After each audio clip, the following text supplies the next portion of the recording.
Hey, Christy, can you hear me on there? On my team, it says again. Oh, that's right. I have everybody as attendees.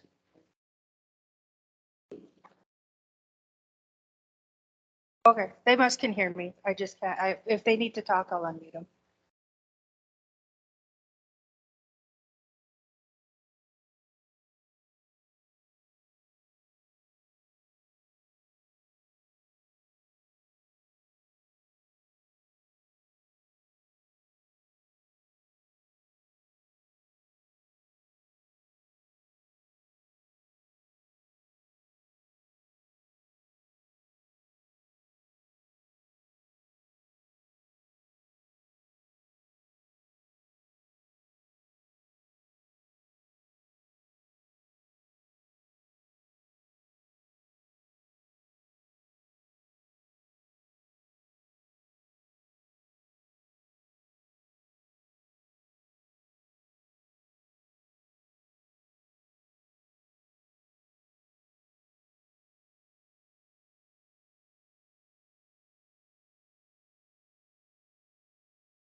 Anin, bonjour, Minogazeb. Welcome everybody to the Tribal Council meeting on April 19, 2023.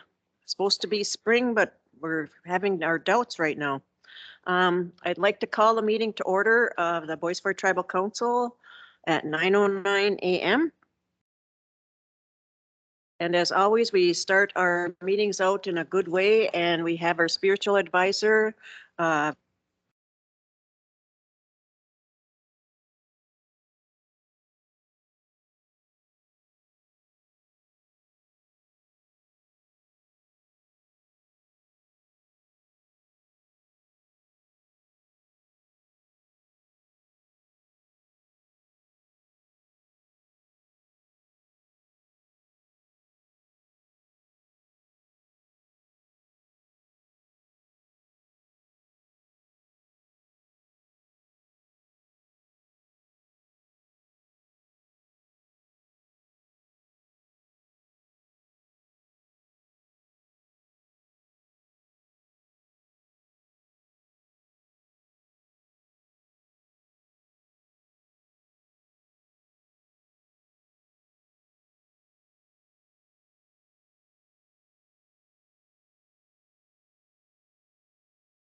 Kathy Chavers, here. Tara Gishik, Here. Jane Drift, Omar. Travis Morrison, Here. and Robert Moore. Here. Okay, next we have approval of the agenda. Do we have any changes, additions, or deletions to the agenda? Yeah, we're, at the end, we'll add, Christine Bloom with the Head Start grant and then the COLA grant stuff. After Jeff? Yeah, Okay, add Christine Bloom after Jeff Holth with Head Start Grant and COLA. and then we have a resolution for some 401k amendments, which Kim will be presenting. Can we put Kim's 401 presentation before Nikki on the agenda?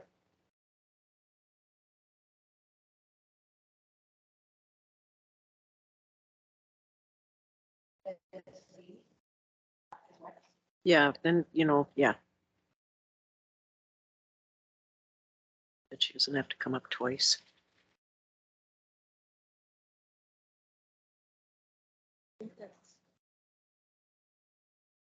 Anything else? If not, I'll call for a motion to approve the agenda with those additions. Move. Moved by Travis. Is there a second? Second. Oh, second by Oh, Robert. Robert. All in favor signify by saying aye. Opposed, silent, motion carried. Next, we have approval of the minutes from March 15, 2023. A question off right off the bat, on the first page, where we talked about the, moved by Shane, second by Robert regarding the, John Vomonich request. I think that request came from Randy, correct? I think Nikki was looking for it. Were you looking for it? Yes, I was just looking for some information on it So, to get it, I don't know if anything was done on it yet. Okay. Just I don't know if you could forward that information to her. Thank you. just so that it's in the. Okay.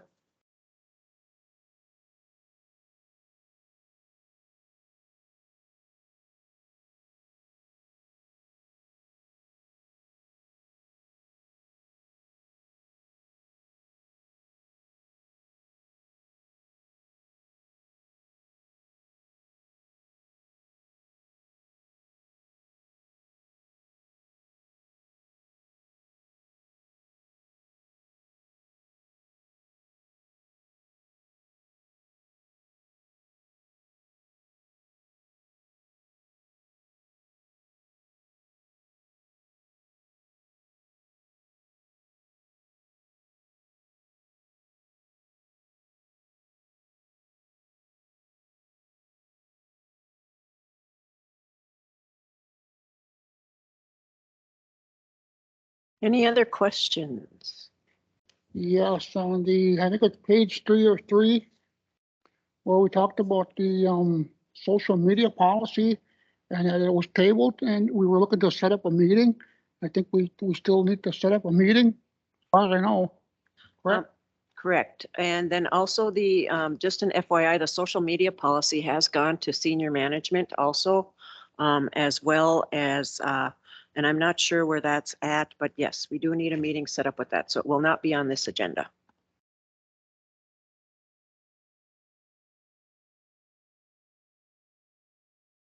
Any other questions? Not, I'll call for a motion to approve the March 15, 2023 meeting minutes. Move. Moved by Shane. Is there a second? Second. Second by Robert. All in favor signify by saying aye. Aye. Opposed, silent, motion carried. Next, we have the consent agenda, and I will read the consent agenda. Resolution number 86-2023 approved SRF Consulting Group Contract 400. Approved amendment number 1 for grant contract number 219356 400. Approved laptop use guidelines and consent form for 477-400. Approved annual Arrowhead Behavioral Health Initiative contract 400. Approved letter to Vanessa Atkins to change program director for ANA grant program. Approved contract for Play Power LT Farmington Inc. for Head Start playground equipment 400. Approved quote approval for Northland Recreation for $6,797 for playground equipment 400. Resolution number 90-2023 approving FY 2023 SMART grant application 400. Approved letter to contractor and architect for construction of government building meeting 400. Approved 477 program to offer RREAL training to band members June 2023. And approve amendment to asset purchase agreement with WELY 400.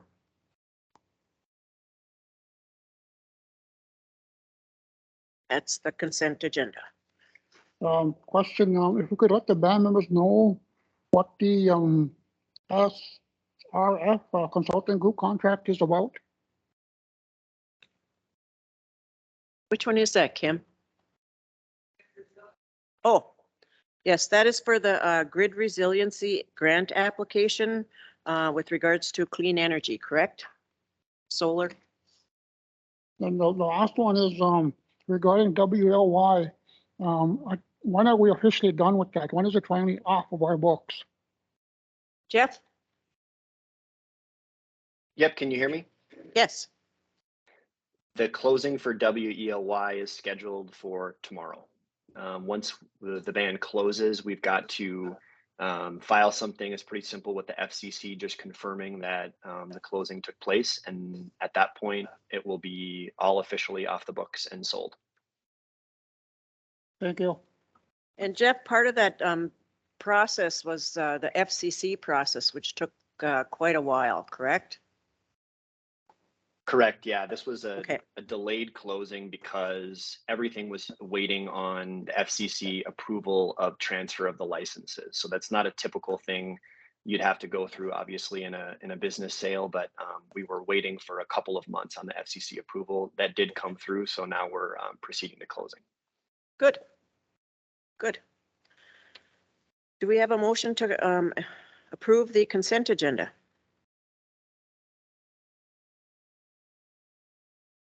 Moved by Tara. Is Second. there- Second by Travis. All in favor signify by saying aye. Aye. Opposed, silent, motion carried. Next, we have Will Manty.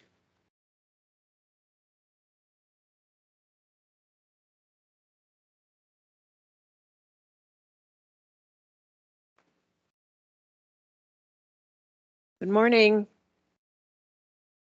Bonjour. Thank you. It feels great to have a seat at the table with Chairman Chavers and council members. This is a real honor here. All right, Anin Boujou, everyone. Thank you for having me here today. It's an honor to be here. Also a treat for me to come up from the Twin Cities and see this beautiful area, although I know the wintry springtime can be frustrating, but nonetheless, great to be up here. So for those of you who don't know me, my name is Will Manty, and it's a hard to pronounce last name, so don't worry about remembering it. But I'm based in the Twin Cities area, and I'm a neurologist who works at the University of Minnesota. And you may have seen me, let's see here, fall 2021 and summer of last year. We had an MRI semi-truck over at the Net Lake Health Center. And we are doing a research project with Boys Fort to help include American Indian participants in the development of a blood test for Alzheimer's disease. So the reason I'm here today is to give you firstly a brief update of where we're at. And then I'd also like to seek your feedback and also your approval on publishing in a scientific journal some of the results that we have so far. So in terms of the update of where we're at. And by the way, feel free to interrupt me at any time because I can sort of be a little bit verbose. So feel free just to say, hey, what are you talking about? That's totally fine. But as far as where we're at right now, again, our mission is to help make sure that these blood tests are equally accurate in American Indian individuals. And the reason that we're looking at it is that things like type 2 diabetes and also ancestry can affect the results of these blood tests. For example, ancestry can have a big impact on whether this normally, I'll call it bad gene that can predispose people to Alzheimer's disease. Ancestry can modify that normal bad relationship. And we're finding out more and more that certain ancestries can actually be protective. So for instance, people coming from the country of Nigeria have a protective effect of their ancestry against this normally bad gene. And we're finding our preliminary evidence that having American Indian ancestry is also protective against developing Alzheimer's if you have one of these bad genes. So that's good news, but it also means that we have to be careful to calibrate this blood test so that it's not just a one size fits all and that we can take into consideration people's ancestry so that we can give them the most accurate result. So this is the early data that we have so far. It's going to be very helpful to continue with this study, and we're expanding in the Twin Cities area with the help of Jackie Wilson at the urban office and also with the help of Linda Tibbetts-Bardo, who's one of our community advisors who's here today. So that's the update as far as the project itself. The second part, as far as seeking your advice and approval about publishing some of the data we have so far in a scientific journal. The first report is looking at the commonality, or how common is that bad Alzheimer's gene, and the technical name for it is ApoE4, but how common is this gene?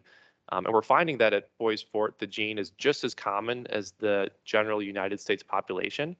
And even though this is not a groundbreaking result, there are areas of the country where this gene is actually not found at all. It's absent from different communities in the United States. So what it tells us is that this gene is indeed present, and it's worth looking at in more detail to make sure that we can account for the effects of ancestry on the link between this gene and the development of Alzheimer's, and also the accuracy of these blood tests. So that's the first possible, I think, publication that could help the scientific community to raise awareness. The second topic involves essentially educating non-culturally competent doctors on some of the spiritual experiences that many of our patients with Ojibwe heritage had. I think a lot of you know this much better than I do, but I think there's a huge lack of education on Ojibwe history and culture in the state. And I think there's a big problem when it comes to the field of healthcare because, for instance, let's say there's a doctor who has no cultural education who sees a patient with Ojibwe heritage and who tells the doctor that they have a deceased ancestor spirit who visits their house on a regular basis. And I think there's a lot of doctors, unfortunately, who are not culturally educated who would say, oh my gosh, this person is having a hallucination or has some sort of mental health issue, when in fact that person is having a completely normal spiritual experience. So this potential article would encourage and provide educational resources so that doctors and nurses do learn about Ojibwe history and tradition so that they don't go around misdiagnosing people with mental health disorders. And I think today's day and age is a really important time to do this because at least in the Twin Cities, doctors' visits are getting shorter and shorter, and doctors spend less and less time with patients and can jump to incorrect conclusions based on really no information at all. And I think we are in kind of a healthcare crisis. So I think it's important that doctors, and especially medical students and medical trainees, they know that these sort of things are important to deliver the best care. So that would be the purpose of that article. So that's all I had to say today. One thing I did want to highlight actually before closing is that the most important part, all of what we do, the ownership of data, the ultimate decision making is completely up to Bois Forte, and I'm super happy and excited to be here. So whatever you decide to do, I will be totally on board with. So Chi Miigwech for having me here today and letting me share the table with you. And I'll stop there. Will, I want to say thank you for asking Boys Fort to be a part of this research, because I think the spiritual and cultural part of it is what you said, the outside world is not educated on who we are and things that are different that we do within our normal daily lives. And I like the executive summary that you sent us on the to avoid the misdiagnosis of neuropsychiatric disease, because if we see visions, it's, you know, part of who we are, where, like you said, another doctor may view it as something else. The other thing is that there is no research or not a lot of data on specifically Native American health issues. We know diabetes is prevalent, but Alzheimer's and dementia are new areas that are now arising. And I think to be a part of that is very important for not just Boys Fort, but for all tribes. Because, you know, the makeup of our systems, our bodies, our blood and what have you, are different. And, you know, the genes, and I'm not going to get into science because I know absolutely nothing about science, but, you know, we do have our differences. Now, I know that you had asked, or you had was wondering if you could use Boys Fort's name in your article. Right now, it just says Northern Minnesota, an Ojibwe tribe in Northern Minnesota. So that's one of the asks I think of Will today, is to see if you guys are okay with either just leaving it as tribe in Northern Minnesota or listing Boys Fort's name. And these are in scientific journals. So, you know, I'm not sure what the committee would like to do on that. Yes, couple of things I'd like to bring up is that, you know, you're looking at producing data, publishing data, articles. Will there be any compensation towards you and your group for that? As an academic, that's a common gripe of professors, is that they don't earn any more income from publishing. So, so no, there's no more compensation. Okay. The other thing, kind of like expanding off what Kathy brought up too, is that, you know, when they use this data for other resources or other means that they do cite Boys Fort, if you could ensure that happens. Yeah, so thank you for bringing that up. And thanks for reminding me, Chairman Chambers. That's one of the questions, because in the past, when researchers have collaborated with tribal nations, they've sometimes tried to privatize where they're doing, I shouldn't say privatize, but make it anonymous as far as where they're doing their research. Sometimes the tribal nation doesn't want to be mentioned. But I would be more than happy to have Boys Fort front and center in terms of they, you know, have been, you know, the main part of our success and so forth. So that'd be wonderful to have a Boys Fort's name. But if that's something that you feel uncomfortable with, I'm fine leaving it as anonymous as possible. And the other thing too is that, you know, where you, in the second paragraph, where you talk about, note the primary aim of our collaboration, which is to design an accurate blood test for Alzheimer's disease. Now, once you're able to establish that, are you looking at to get it patented? It would not be patented. There's actually blood tests that are already available that you can get in the clinic. And there's numerous different companies that each run their own blood test. So it wouldn't be us patenting it. It would be essentially telling these laboratories that already run it how to factor in a patient's ancestry in order to make the results more accurate.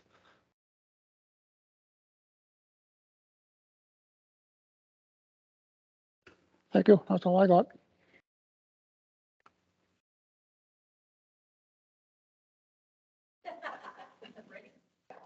Okay, I just have a few questions or suggestions.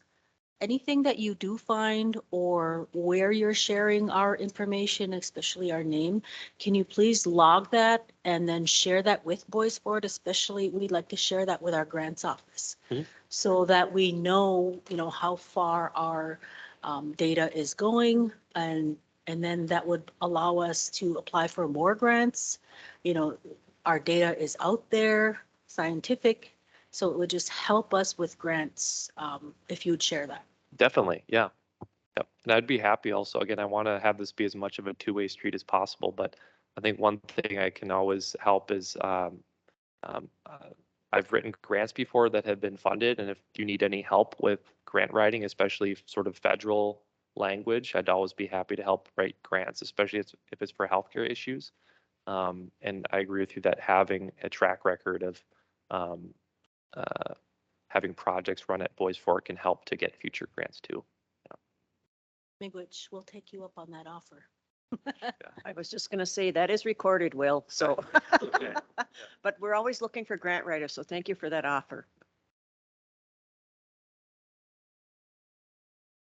There's a question on chat. Would Ancestry require a DNA test? So we actually do it just by asking participants. So we don't require a DNA test.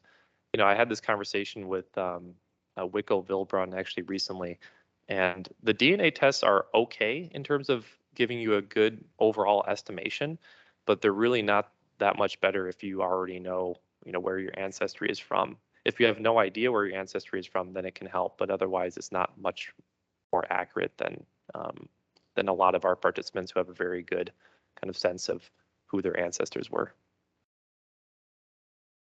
Any other comments or questions for Will? If not, I'll call for a motion to approve the use of Bois Forte in his articles. The name of Bois Forte. Moved by Shane. Seconded by Robert. All in favor signify by saying aye. Aye. Opposed, silent, motion carried. Thanks so much. Miigwech, thanks for having me. Miigwech. It's great to be up here. Safe travels.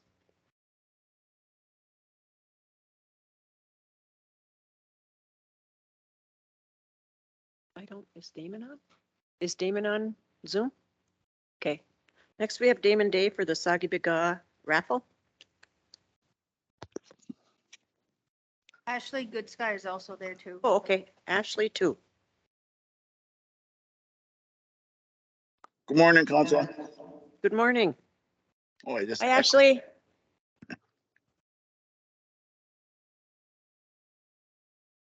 Go ahead.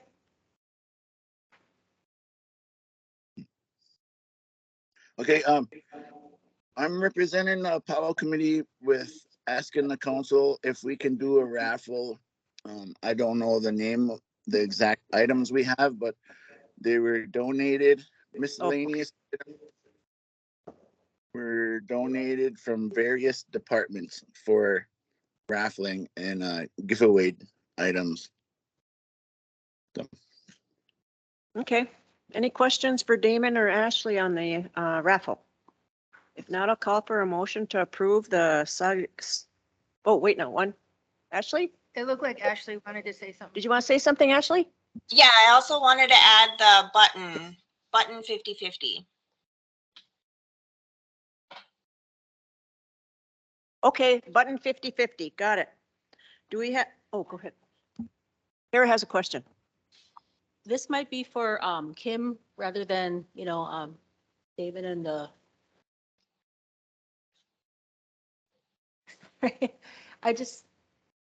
The question I have is for any of these raffles, is there a threshold that we're not supposed to go over, or how do we deem the value of items?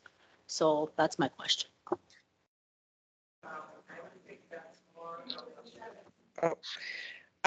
If there's a threshold, I don't remember, but because of the compact, we have with the state, we have to approve raffles. And there's, and Jeff is on, so maybe he can jog my memory some, but I think there was a threshold of something of the prize amount, wasn't there? Jeff? It's not so much a threshold as it is, if you're getting approval on the state side for raffles for off reservation, there's thresholds that apply to kind of getting raffle approvals through the state. The issue with on reservation raffles is it's sort of odd, but it's technically considered class 3 gaming. And so what we've done in the past is just advise that raffles kind of be structured in certain ways to make sure that we're not violating any IGRA or, federal gaming requirements that the band's obligated to follow. So I'm not sure about the details of this, but one thing we could do is, I don't want to hold up, Ashley and Damon getting kind of the direction they need, but we could also just take a quick look at the kind of the structure and do that before it's approved. We can do that quickly if you want to table it. I mean, again, I don't want to get in the way of approval, but at the same time, I think it's probably worth just taking a quick look at the structure to make sure we're good. Yeah, there was a policy that Mark Anderson had drafted some time ago.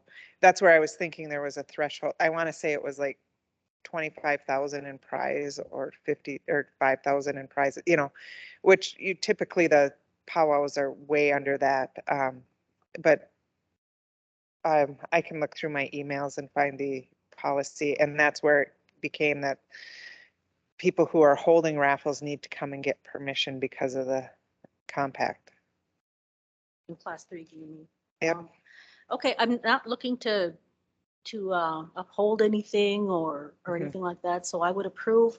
I just want to make sure that we are following exactly what we need to follow. That's all I'm asking. Okay, so what we'll do is we'll do a motion to approve the Soggy Baga raffle and the 50/50 button sale. And then if pending notification of threshold to Ashley and Damon, so they're aware of that threshold. Do we have a motion to approve? I got a question. Go ahead, Ashley. Go ahead. So when vendors come in, we don't ask for a fee, because normally most powwows will ask for a fee when they come up for a spot, but we just ask that they donate like an item from their vendor, or if they want to donate dollars for the heads and tails games that Terry puts on. Does that gotta be accounted for as well? Because normally, we've had a few donations that were significantly higher in price for the person that would have sold it for, but they had donated the item for the gifts for the giveaway. I guess, I think the items wouldn't be like over 10,000 or something like that. So I don't think there'd be a problem with that. Jeff?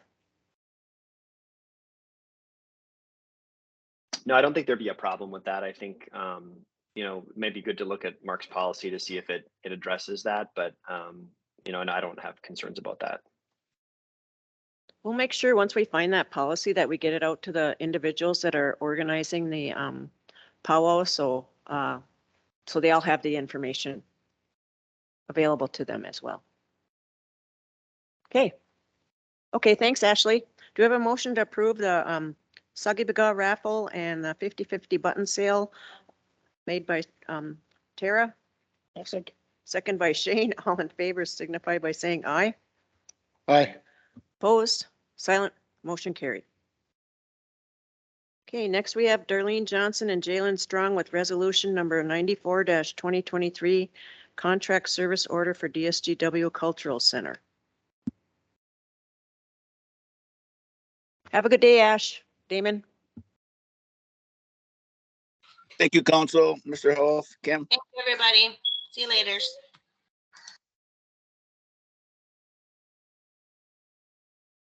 Good morning, Council. Morning. I'm looking at the meeting agenda. Was Jaylyn supposed to discuss the Sedan mine first, or are we up? No, I moved that. Just a question. next Oh, one. all right. Thank you. Yes, this is a resolution for A&E services from DSGW to work, put work orders through for the cultural center up at Vermillion. And we'll be asking to use ARPA at FRF funds for this. And I attached the work order from DSGW on here.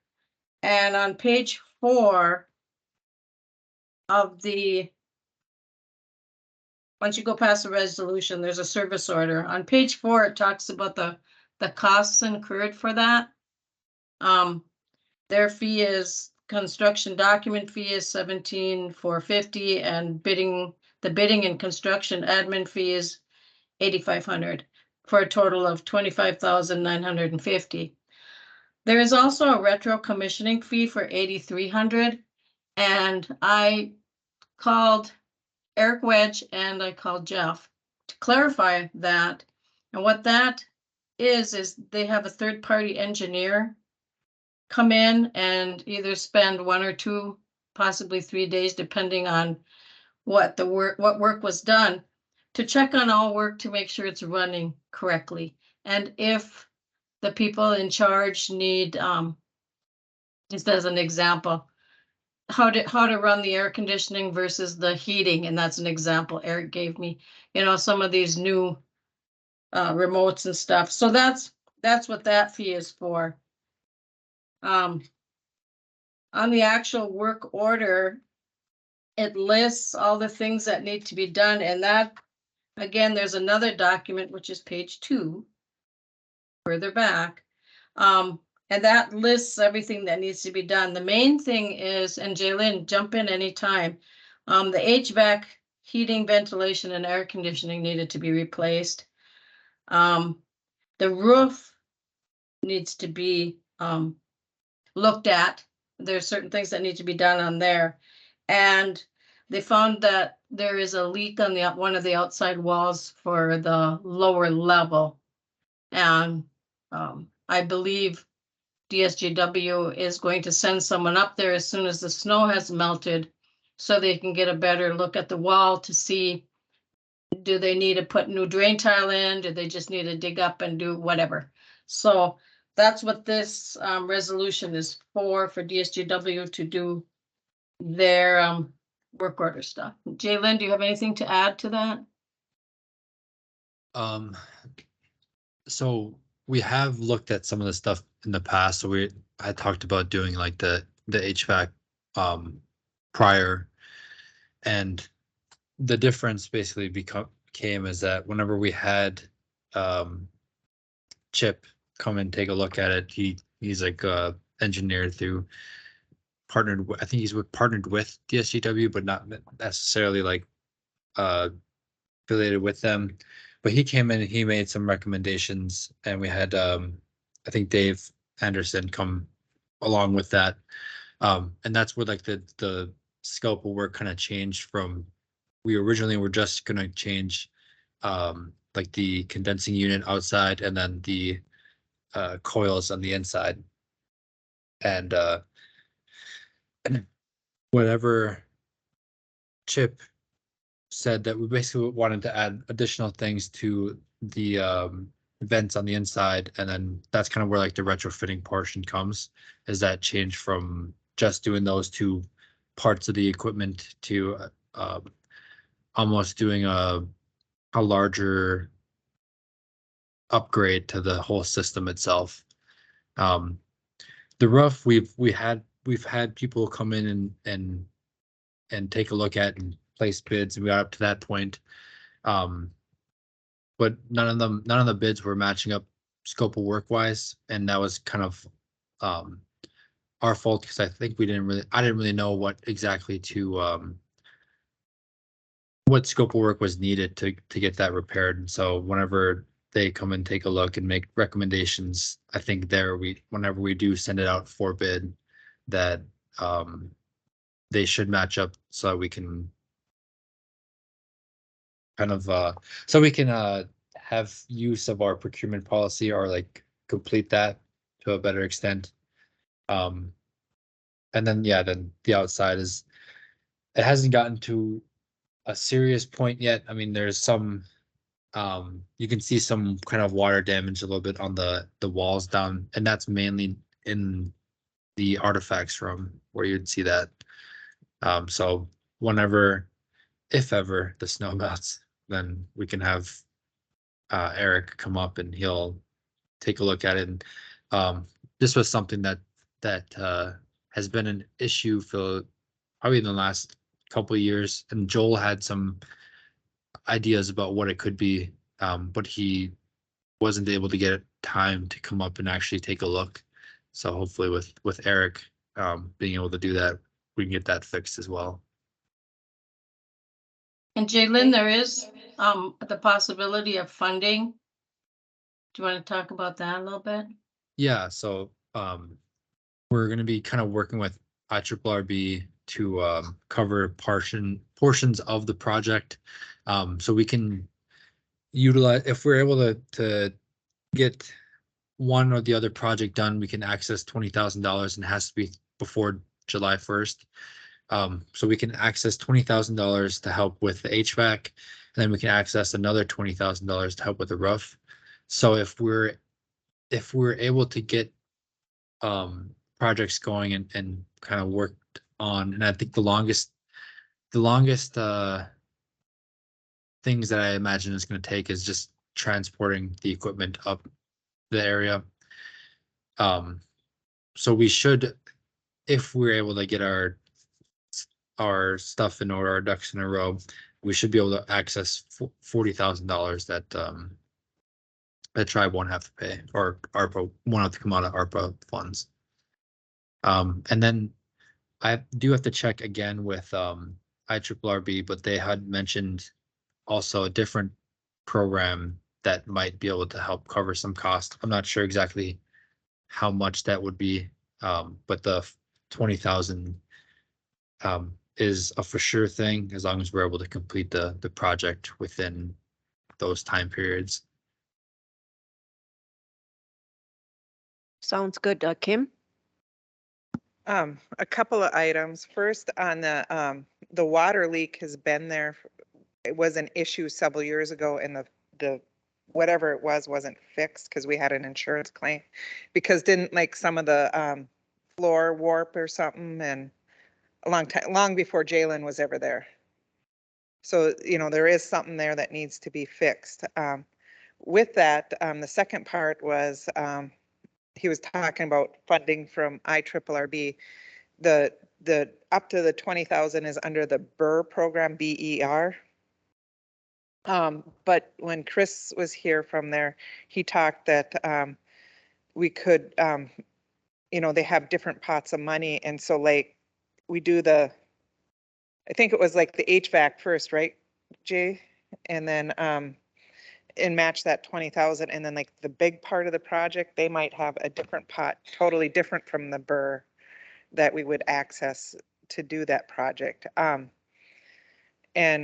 that's one of the things about our process with the ARPA dollars I wanted to explain, so people on the outside do, is like we're kind of using the ARPA dollars to get additional other funds in to help make up for a lot of the needs of the reservation. Using them as matching. Yeah, either a matching, or like here it's the architectural and engineering services that has to be done before we can even put out a bid. Because like at IRRB, they want you to have a signed contract before, they kind of come in and, or, have it. They want you to have the actual cost, get down to that certain point. And I think now, like you said, some of the things that have been going on at the Heritage Center, Cultural Center, have been going on for years. And so now if we have the opportunity to fix it all at one time, that's more beneficial, and access additional funding, utilize the ARPA funding as matching, and also the architectural part. So it's really important that this get done, because we can't put that off any longer. Our artifacts are in there. And, it's very important that we make sure that they're safe and well kept and there for generations to come. So any other comments? I have a question for Kim. Regarding the fiscal recovery fund, how much do we have in it? We had 28 million was our original allocation. And the last, I don't have like this project, and there might be like the Roundhouse project, but I think we have about 5 million unobligated. And the dates for that are, we have to have the funds all the funds obligated by December 31st, 2024. And all the projects have to be done and expended by December 31st, 2026. Okay, thank you. Any other questions or comments for Jay, Kim, or Darlene? If not, I'll call for a motion to approve resolution number 94-2023 contract service order for DSGW Cultural Center. Move to approve. Moved by Travis. Is there a second? Second. Second by Shane. All in favor signify by saying aye. Opposed, silent, motion carried. Now if the snow would just go away, huh, Jay? Yeah, whenever the first one was kind of melting away when I was like 70 degrees, I had to get upstairs and up on the roof, whatever, and shovel off the water, siphoned it off. So it was crazy to be shoveling when I was 70. Well, get ready. We've got more snow coming. Have a good day. Thank you so much. Thank you. Thank you. Okay, next we have Chris Holm with some leasing resolutions. Morning, Council. Good morning. Got a couple of resolutions for you for leases. Anna Werda Kosimbuski has asked for a lease transfer from recreational status to residential status on the existing property that she's at in Vermillion. Anna is planning on living on the property now full-time. And so what you have in front of you is a copy of the new residential lease, the resolution, which calls for cancellation of the existing recreational and approval of the new residential. And I believe I also attached a copy of her existing recreational lease as an exhibit for you if you wanted to see that. Okay. Any questions for Chris? This is the band number, correct? That's correct. I move.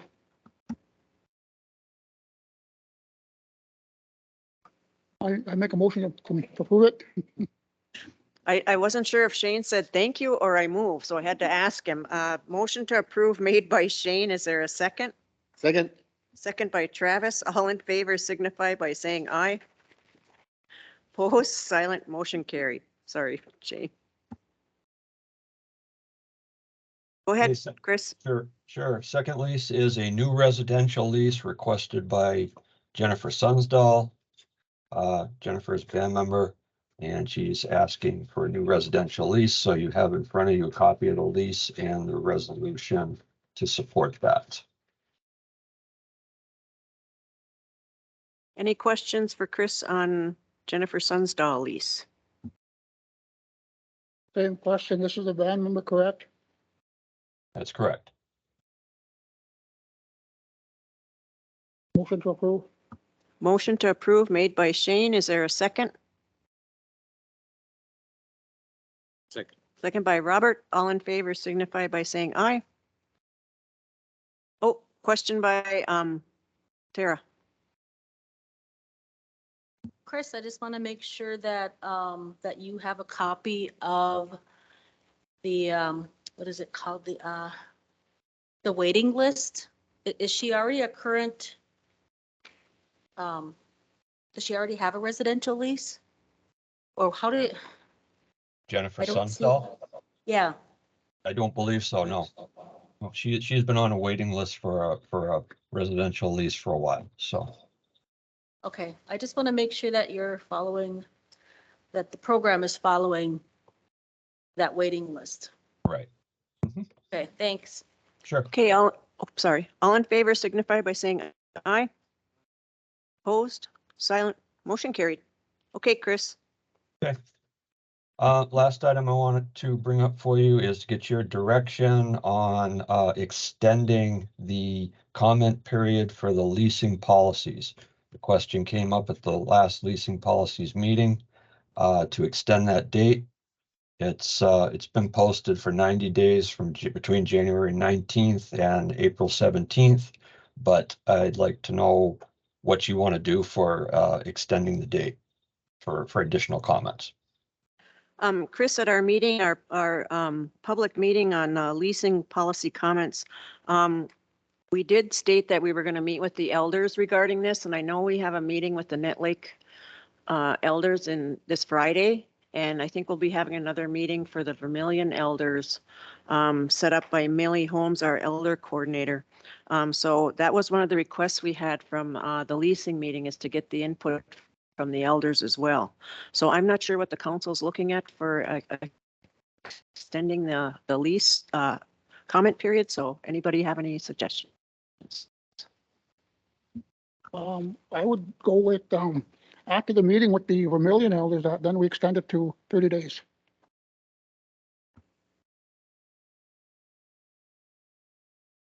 I agree with that. That sounds like a good amount of time. Okay, what we'll do, Tara, you have a I comment? have just a comment about the waiting list. I do think that that we need a better way of tracking that waiting list and what gets added, what gets deleted. It should be more, I shouldn't say public, but there should be like a dual, 2 people, 3 people looking at this. I thought we were gonna have, were we gonna form a committee for this? I don't think so, were we?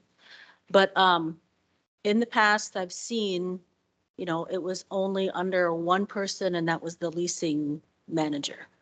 So I didn't have great confidence in that list being followed 1, 2, 3, 4, 5, So I just would like a better policy to track the waiting list and make sure that is very fair to everybody on that list, being added to that list, or voluntarily, excluding themselves from that list, and that council does not interfere. I think that brings up a good point, because there's more than one waiting list. I know housing has a waiting list as well. And so I think that maybe, Jeff, a policy on waiting lists is good, because we hear about the lists, but we never see them or know really where people are at on the list, or how the lists are done, or how they're selected, or whatever.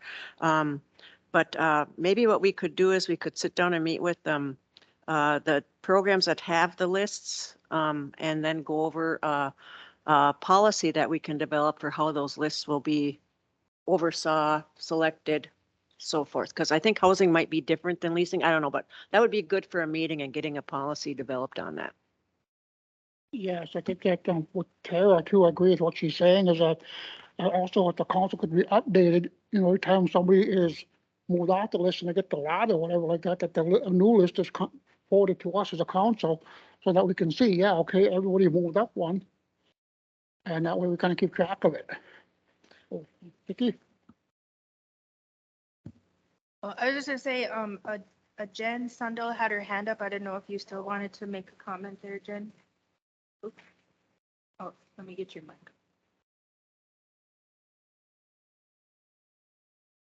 Yeah, I just wanted to comment that the lot that I was given was for the Cedar Grove lottery. Thanks, Jen. Thank you. Mm-hmm. So we'll get that going.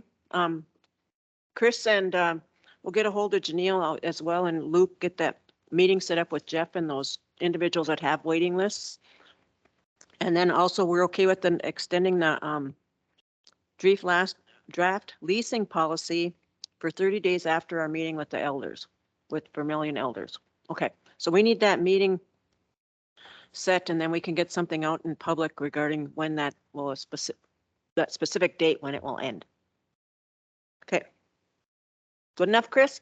Very good. Thank you. Thank you. Kim Greiner and Patrick Hoffer. Is Patrick on? I know he was ill, so.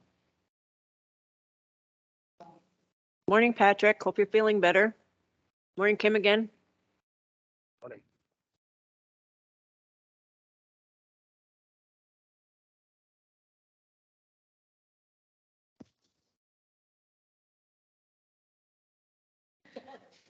Go ahead, Kim. Patrick?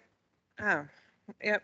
So Patrick had come to me asking to, if we could look into what's called WEX fuel cards. He used them in previous employment. And we've met with the company and we did some stuff and we looked at it. And so what the fuel cards are is there's a fuel card assigned to a vehicle. Okay, so we kind of had this, like, we used to have a similar thing like the BP cards up at the store when we were BP. But this one is they're assigned to a vehicle and then an employee has is a registered user and a PIN to access the card. And when they go and get fuel, they would run the card, put their PIN in, and they have to put the mileage in. And so the card kind of stays with the vehicle, you know, and you can track it. With the BP cards, they were very we kept the card at the store itself and they had to use only there. And it was only for BP. This one has multiple locations. You can manage this online. So each department would have a manager online basically that manages their program, and they can track when people got gas, what time, where, what their mileage is they're getting. They can turn off cards and on, you know, a person's access on. You can set it up so they only have access from 8 to 4:30, and then in emergencies you change it for, like, if there's an emergency response, just kind of a different stuff. And so we were going to test it out and try to work the kinks out between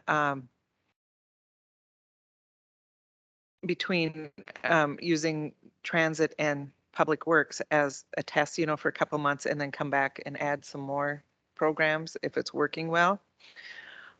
This will save, you know, the enterprise's time because they're billing. It'll save accounting time for billing.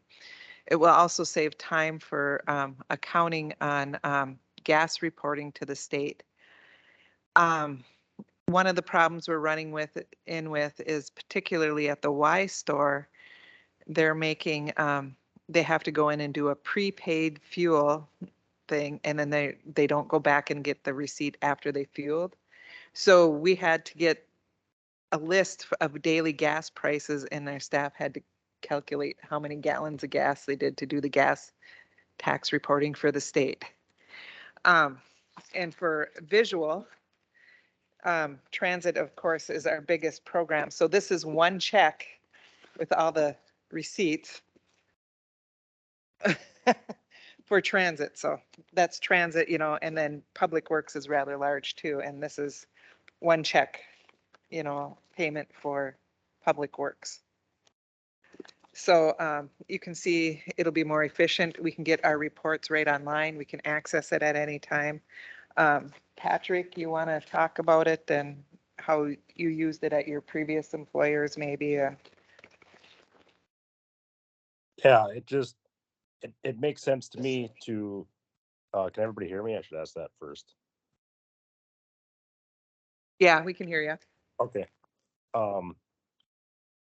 But it helps with, I know we're trying to keep business local with our, with the C store and the Y store, and that we can still implement and still policy in. What it will help is, say, one of our, like our transit buses right now, we can't fill them after the store closes at night.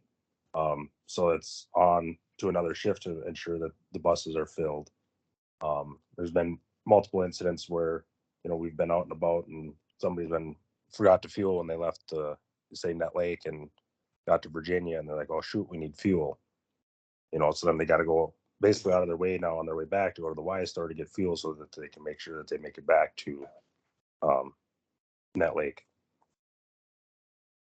Not only that, Kim shared with you there's a stack of receipts. So accounting, I have to go in and try to reconcile every one of those receipts, and there's quite literally hundreds of them per month. And so when you go in there and you have to look at every single receipt and try to, you know, it's really hard to make sure that they're, you know, for that vehicle or for whatever purchase, because we don't know what vehicle they go to. So if we had it set up with a card, you know, each card stays with the vehicle, they swipe it at the pump, they enter their PIN number and the mileage in so that we know exactly how many miles are on each vehicle that we have and who bought that fuel. So like say for myself, for example, I go in, I swipe my card, I put in that, you know, this vehicle has 60,000 miles and, you know, I put my PIN number in. Now, if I go on the next fuel and I put that the vehicle has the same amount of miles in there, but you know, there was another $100 in fuel. Now we can go back and we can say, no, there's, you know, we can bring that back to the employee and say, this fuel wasn't for that vehicle. You know, it makes it easier for us to track where our fuel goes. And we can also see reports on fuel usage. So I could go in and I can take a look at our plow trucks and say, you know, this winter we burned X amount of dollars in fuel and this many gallons. So it'll help for budgeting for the next year as well, because all these reports are available online versus now, you know, we're basically going off whatever accounting can give us for one fuel purchase or, you know, or for just for the checks that we're getting. Patrick and Kim, this makes a lot of sense. I mean, it's a way to get access to data that would take hours for people to hand do. Plus, it's better control and better access. So I think it's a wonderful idea. Council? I like it, especially if it's going to help streamline accounting duties. Well, there's so much stuff. And so as we're sitting here, I'm looking at Nikki going, this would be great for the ambulance, you know? You know, but we were just trying to work out the kinks and do this and present it, you know, and just so that you understand the card stays with it so people can't leave. Like Patrick and I talked is like maybe the card should be in a pouch on the keys, you know, and you don't leave your keys in the vehicle. So someone doesn't come along and steal, you know, because we can, you know, if we discover that someone stole the card, we can turn the card off immediately because we have access, you know, to online and stuff. So there has to be some accountability for, you know, responsibility, accountability for keys, stuff like that, you know. It'll be worked through. I got a question. Who is going to be testing it out, or how many people are you going to do, and how many vehicles actually? And then how long is the trial run? And also, are there any fees associated with your first trying this out? Actually, there's a rebate, isn't there, Patrick? Yeah, actually there's, Yeah. because the state of Minnesota is, has a contract with WEX, there's actually no charge to the band will fall under their contract. So there is no cost to us, and we actually get, I can't remember if it's 1.5 or 1.7% cash back actually from all fuel purchases. And we were going to try it for like 2 months, and it's all of Public Works and Transit. Because like Patrick has the application all filled out. We listed the people. And so like even equipment, a piece of equipment has its own card. So they know. And so we've talked about like what, you know, a piece of equipment might, some of them might have hours on them, but some might not, you know, like have any kind of meter, you know. And so we've been talking about numbers that they would be instructed to use and stuff like that. So Patrick has everything ready to go. This is his, you know, test. So I think it'll save a lot of time. Now, as far as a credit card fee that they charge to the store, I don't know. You know, like, cause you know, credit cards get you on both ends. They charge the retailer a fee for running the card. And then if you don't pay it, you know, you pay interest, you know, stuff like that. So they get you coming and going. But I think the fees, the savings, on like labor because they have to have someone at Fortune Bay that's putting these bills in their billing system and sending them to us and then getting payments and posting the payments. I think that, you know, and then on our side, our labor too, you know, they're making out their receipts and stuff like that. I think, you know, I think our labor costs all the way around are gonna, savings are gonna far exceed any fees we'll have. Myself, I like that idea with this. It's efficient, it's fast, it's less work for you guys for accounting. And to even expand upon it for our various department and programs that could use the credit cards, maybe we could do something like that with them. Just as a test run. Thank you. Any other questions or comments regarding the approval for test of WEX fuel cards? If not, do we have a motion to approve the testing of these cards for 2 months with Public Works and Transit? Move. And you'll get us a report back, right? After 2 months? Okay. Moved by Travis, Second. second by Robert. All in favor signify by saying aye. Aye. Opposed, silent, motion carried. Good job, you guys. Thank you, Looking guys. forward to seeing that information. Kim, you have 401k amendments. Okay, Thanks, Patrick. we had a investment committee meeting for the government side 401k probably about a month ago. And we do this annually, and our administrator comes up and we review the performance of funds. And he recommends to us fund changes. And it's, we looked at several things on there. He had Morningstar reports and there was one other one he had. I can't remember the name of it, but we looked at a few like performance factors over. There's a lot of rating factors and stuff. And some of the funds that are on there that we're switching out are like really underperforming or on watch lists and stuff. And this is a typical thing that we've done every year. So we went through one by one. Tara was in the meeting and we went through, we looked at several factors. We looked at how many participants too. So there was nothing of a, like a major fund, you know, that like everybody's in or something, you know, some of them only had like 5 or 6 participants in it and they were really underperforming. You know, they can be underperforming because of their investment policy. They've had a lot of turnover in their fund managers, and their returns have really been dropping over a time frame, not just like the last month, you know, in comparison to similar funds in the same type of investment strategy, you know, small cap or, you know, international stuff like that. So they're being replaced by a better performing fund in the same investment strategy. Okay. We have a resolution here, Nikki. Yep, I just want to make record that will be 99/2023. Any comments on the resolution or the change to the 401k retirement or amendment?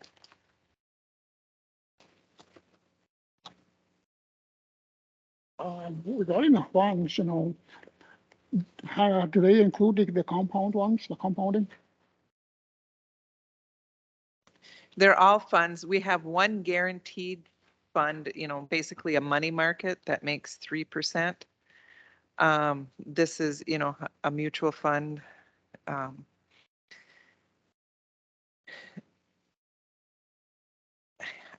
wouldn't say I'm looking at Luke to help me explain. Like a mutual fund does, you know, they have daily, they fluctuate up and down, you know, based on market rates and dividends and buying and selling and stuff like that. So it's not really compounding because it's not a savings account. Am I explaining this right, Luke? Yeah, yeah. So we have a guaranteed 3% on our money market. Now, in today's date, that's not that great because it's only switched in the last 6 to 8 months. But when we moved to, Mass Mutual or now it's Empower, whichever platform it's, I don't remember if that's the platform or the insurance, the investment company. But when we moved, you remember money markets were making less than probably right around 1%. And so we were at 3%, but we did briefly talk about it, but I didn't bring my notes in. But these are actual mutual funds where there's buying and selling and trading by a fund manager to meet the goals of that fund. And I think I sent up the packets because Luke and Kathy weren't available that day, and I sent them up to them, and they were the funds that we were reviewing. There wasn't a packet for everyone, and I didn't bring my packet in because couldn't find. I cleaned my office. I was cleaning my office and I moved it. Any other questions for Kim? If not, I'll call for a motion to approve resolution 99-23 401k amendments.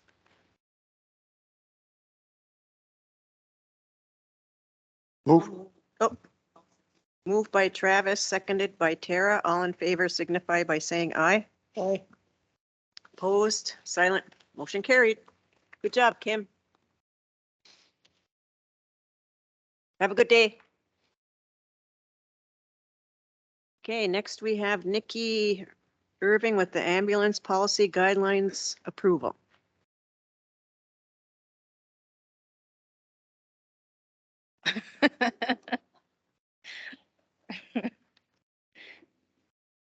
You- I'm already nervous enough here. Come on. I hate presenting. Basically what I have before you is just the policy or guidelines that we want to follow with the ambulance, just so that we have a better understanding of what we're supposed to be doing, making sure that the ambulance is in compliance and making sure that the personnel know what is expected of them, to be on the service.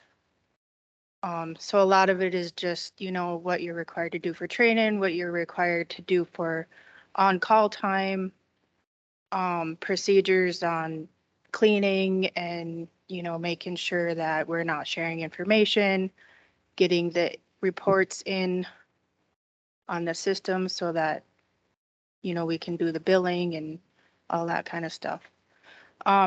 The big changes that I really need to know is the pay. Right now we're pretty low compared to some of the other services around here. Whether we want to stay where we're at or go up to the amounts that I have in the policy right now. And then I think there is like some incentive stuff to becoming an EMT and an EMR in there. We already have it for the EMT, but there's never been anything done for EMRs, or there hasn't been for a long time, I guess. Nikki, what's the difference between an EMR and an EMT? I'm not up on that. More hours in training. And then really the main difference is just being able to administer the medications we have on there. Miigwech. The only question I have is, it was from a previous meeting. And we talked about adding the fitness center hour back on for the EMTs, EMR, ambulance people, fire department. Do we know if that was ever taken care of?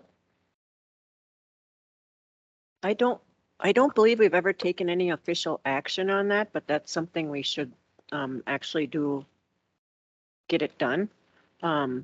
Because I know that right now it's hard, first of all, to get volunteers. And I agree with Nikki. I think that we're in competition with other ambulance services, trying to recruit our EMTs and we need to be competitive. And also this takes a lot of personal time.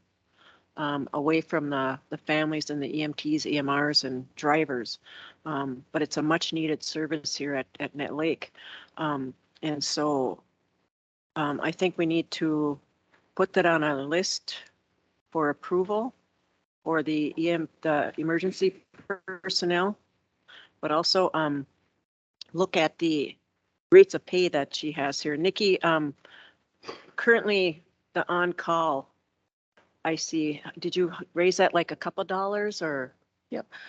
Quick question first. Miranda did comment that it is the fitness center policy is in the revised personnel that they're Oh, working okay, okay. on. As far as this We goes. just have to go over the revised. I know Miranda's Yeah. presenting a revised personnel policy. So, okay, good. That's in there already then. And then what we were saying about the pay. The pay, did you increase it by $1, $2 or, because we want to make sure that we retain our personnel as well.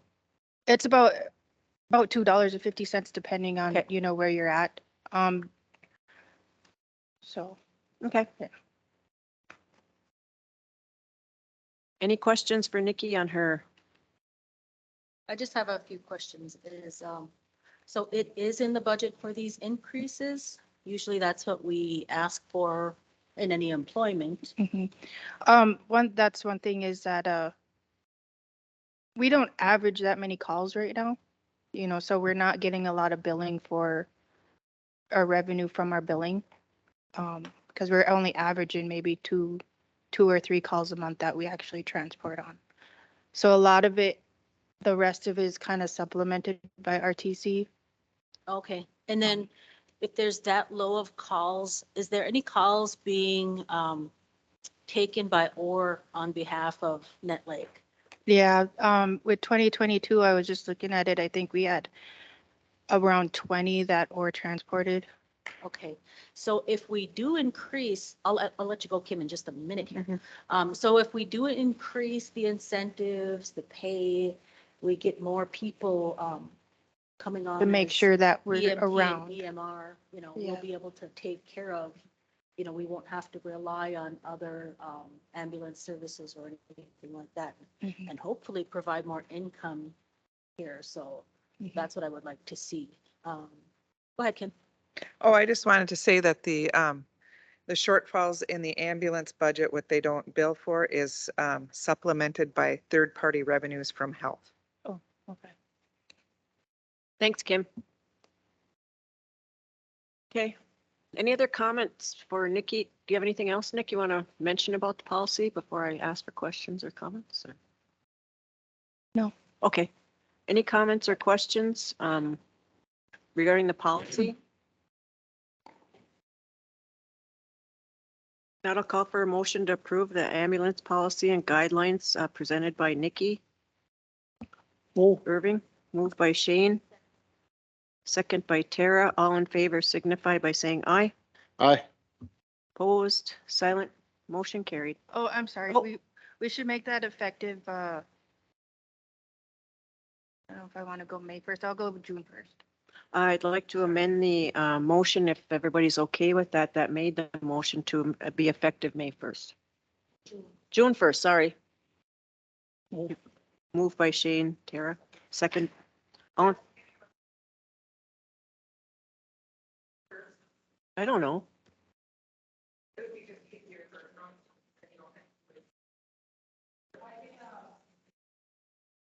We'll amend the motion to say at the next pay period closest to June 1st. How's that? Got it. Okay, Kim? Okay. All in favor signify by saying aye. Aye. Opposed, silent, motion carried. There, thank you for that. Okay. Mary will thank us for that. Okay. Next we have Peyton Counts. Good morning, bonjour.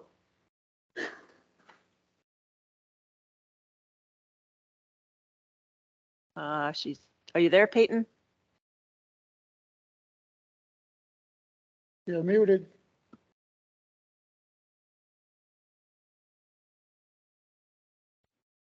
Can you hear me? Yes. Can you hear me? Yes. Can you hear me? Can you hear us, Peyton? No? Yes. Okay. Okay. Awesome. So the first thing on my agenda, and I guess I'd like clarification on this, because so for the first thing on the agenda, it's the independent service contract for one of our therapists that we contract with to do services. And so I put it, whenever I submitted it, does this go on the regular agenda or would this go on the executive session in the future? That is now on the executive session for this meeting, so Okay. Okay. for All our right, so attorney's I'll advice. Okay, and then I'll move to the next agenda item then. And so the discussion on an all-staff meeting for May 8th. Sorry if my video is bad, everybody. But the request that I'm having is to have an all-staff meeting for all of the RTC employees on May 8th from 1 p.m. to 4 p.m. in the big room in Net Lake.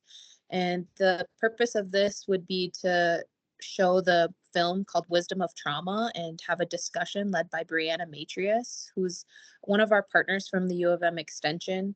And the intention with this is that we can watch this film, which directly talks about how we can be a trauma-informed society, which would be extremely beneficial for the people who are serving our community to understand how trauma impacts us on a level that can lead to a lot of these health disparities that are evident within the community. It talks about trauma and how understanding that trauma will inform our presence and understanding what happens when we're working in, the medical clinic, the behavioral health clinic, all these people who are working within the community. And I think it's inherent about when you're working within Native community to understand this. And it helps with allyship for non-natives as well as personal understanding for people who are Native and allyship to other people who have experienced trauma as well. And so that is my request. Peyton, I see your presentation here in our tablets, and I really think that's a excellent idea because it says that, it's dealing with mental illness, it's dealing with anxiety, it's dealing with substance abuse, it's dealing with personal trauma. I think that's one thing I think that would be very beneficial for the staff is to understand that we're all not alone. We're all dealing with things personally, and I think this would be very good for, like it says, a path of individual and collective healing. So I really think it's a good presentation. Absolutely, I agree. Any other comments for Vonda? Vonda Lee is coming up. Hi, Peyton. Is May 8th like a definite date? Because our early childhood program does not provide childcare services on Fridays. And if it could possibly be moved to May 12th, that would allow all early childhood staff also to attend. May 8th is a Monday, Vonda. Yeah, and our early childhood program is closed on Friday, so I'm wondering if it could possibly be moved from Monday the 8th to maybe Friday the 12th, so that we have about 23, 24 early childhood program staff that then would be able to attend if it was moved to a Friday rather than any other day during the week. Okay. I can ask Brianna Matrius. When I had checked with her schedule, she said May 8th worked, but I'll confirm with her and see if we can move it to the 12th because we talked about doing it at some point within that same week. Thank you, Peyton. Tara has a question or comment.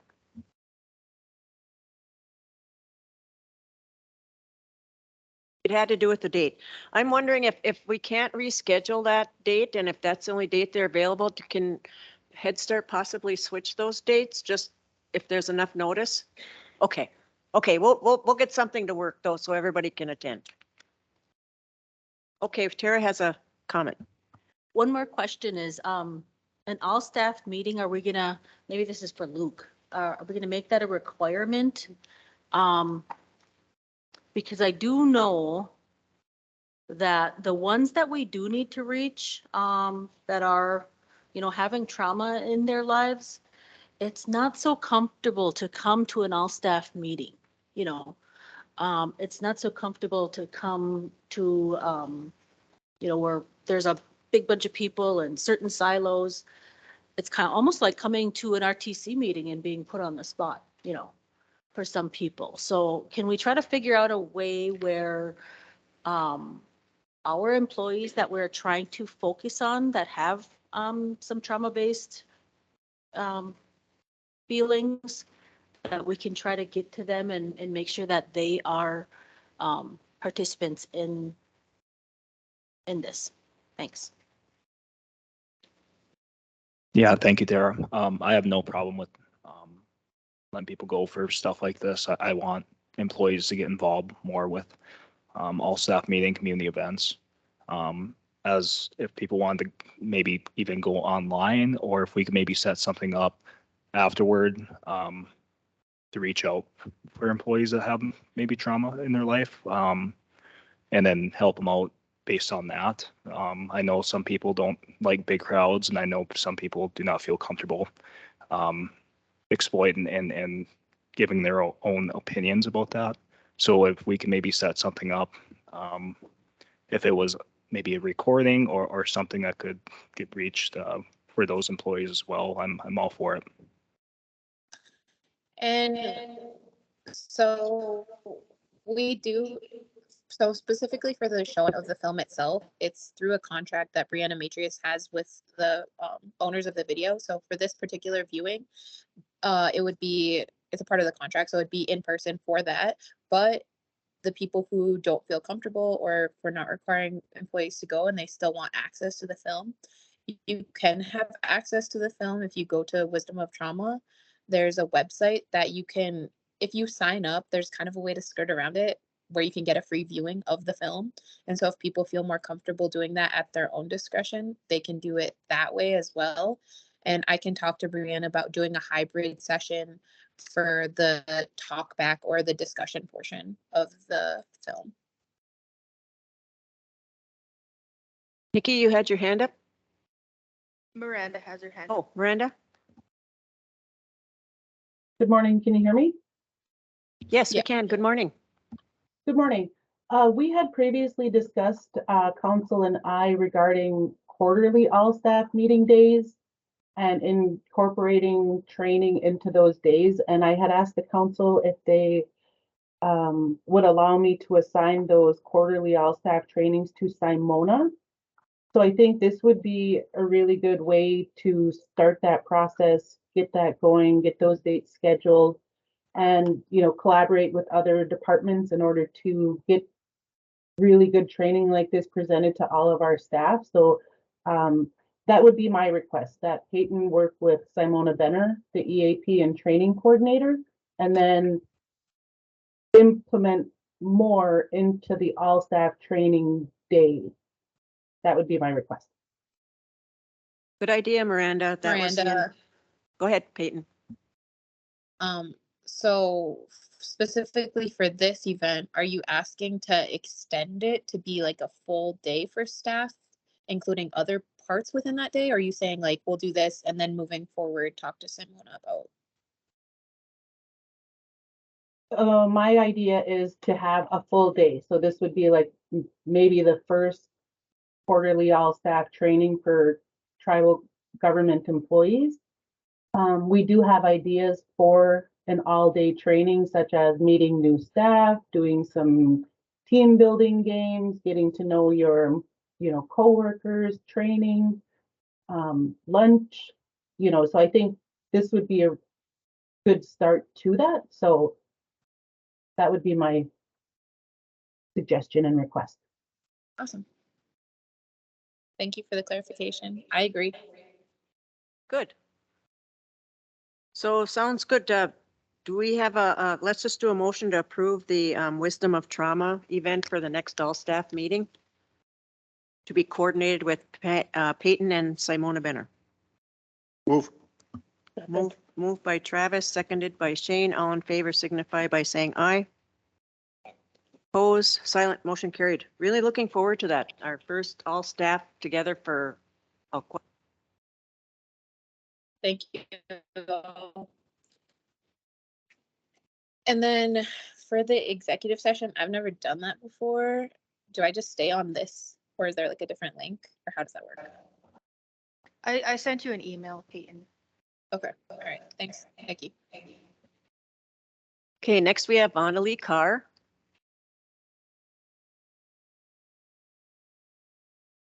Good morning, Vonda.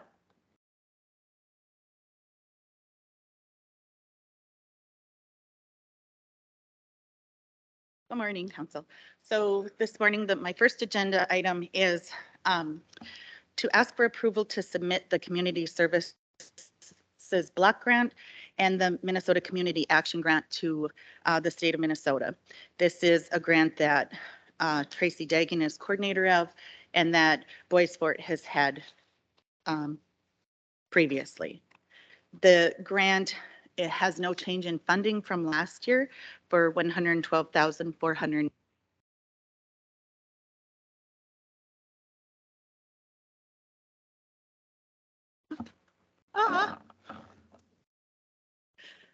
The grant will run from July 1st to December 30th of 2025. You'll see that it comes in two different disbursements. Included in the packet is the budget. I've included some of Tracy's salaries. I've also included dollars for assistance in rental assistance, vehicle repairs, and work attire and boots.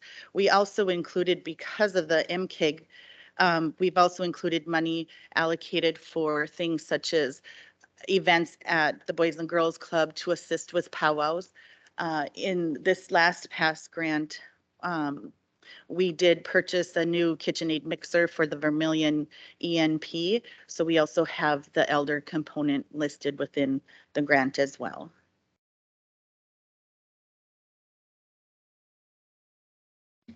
I forgot to. Any questions for Vonda on the CSBG and MKG grant in the amount of $112,486? If not, I'll call for a motion to approve. Moved by Tara. Is there a second? Second. Second by Shane. All in favor signify by saying aye. Opposed, silent, motion carried. Oh, here comes the IT guy. Next, Vonda. All right, awesome, thank you.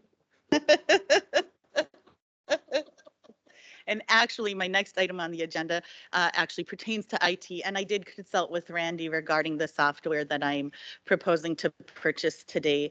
So over the last few months, I've had 4 presentations with different software companies, 477 software programs. Each program varies in some sort of differences, but in most areas, they're very much alike. In all but the final company within the packet will then generate the annual report that is needed to be completed by December of every year. I did choose RightTrack, which is a software program from Handle Information Technologies. RightTrack was very reasonable in their pricing. We also did not have to purchase additional equipment that would bring us able to run the other software programs because the Indian Child Welfare Program has had RightTrack for a few years now. And I also consulted with Angela Wright to see if she had any issues. She said she's not had issues and she felt that their customer service was very, very good. This software program will initially be purchased with CCDF ARPA funds, which I had also met with Kim a while back and discussed how we could purchase this, because if you've seen some of the prices within the packet, they vary from $150,000 initially down to, I believe, Handle RightTrack comes in at $22,000. So we would use this ARPA dollars, and then I did send a proposal to be submitted to the BIA to help cover the cost of the annual fee, which with RightTrack, it's a monthly fee of $299. If we're not awarded the BIA dollars for that, then we would take it from different 477 funds. So we followed all necessary accounting procedures, correct? I want to make sure. We're always getting the CFO's always shaking her finger at us sometimes saying, oh. Miss Griner? Yes, Vonda did, because it was gonna be over 10,000, she went to seek 3 quotes. Couple clarifications, the ARPA dollars she's using is not our big pot of money, because a lot of agencies push money out to programs too. And the funding that Vonda's already got her proposal written up for the BIA to be included in the BIA end of year fund requests. Yeah. Nope, no, we're working on it. And we have a meeting at 3:00 today on BIA end of year fund requests. So put the plug in for the meeting. Yep. Thank you, Kim. Any questions for Vonda? Kim okayed everything here, so. All our ducks are in a row. Do we have a motion to approve the Right Track software agreement for the 477 program? Moved by Tara. Is there a second? Second. Second by Travis. All in favor signify by saying aye. Aye. Opposed, silent, motion carried. Good job, Vonda and Kim. All right, thank Randy, you guys. all involved. Good job. Now comes the IT guy. No, just kidding. Hey, Randy, good morning.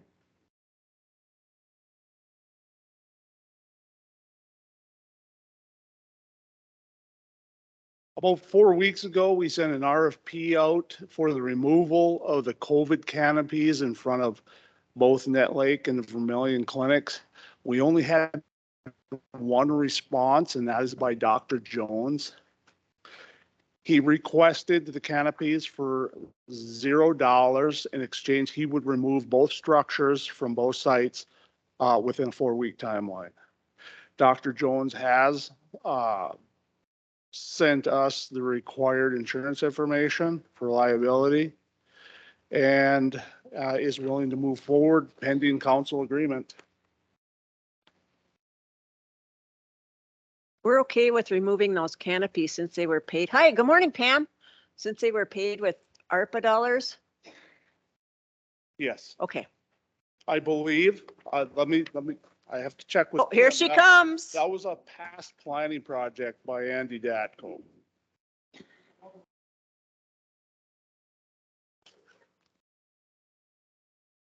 It wasn't ARPA dollars or CARES Act dollars. It was the PPCHEA dollars.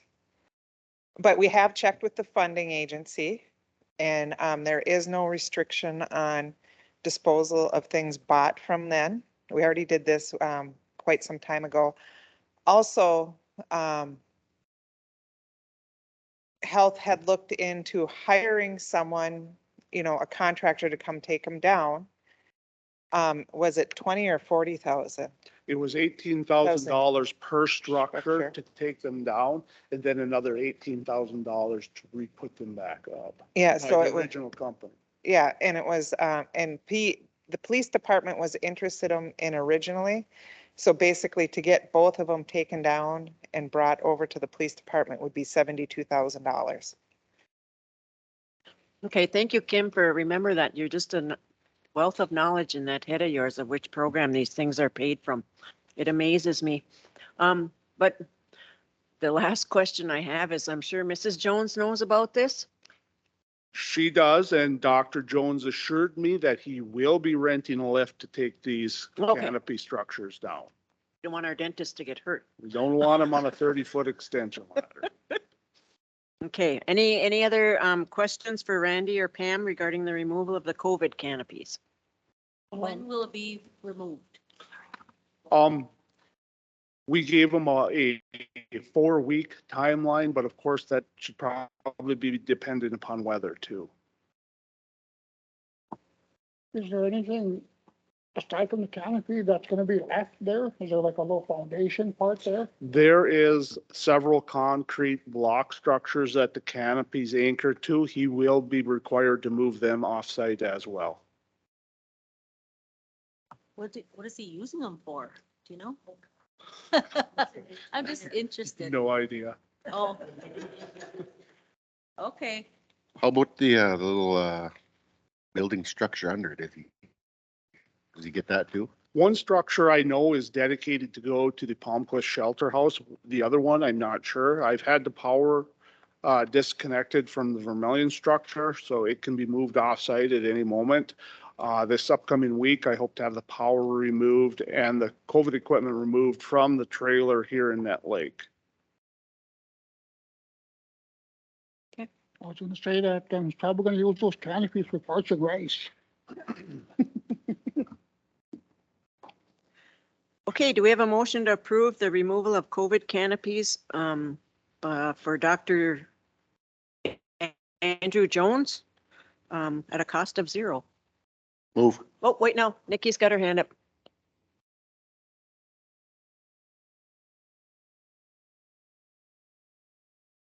You can put your hand down, Nick.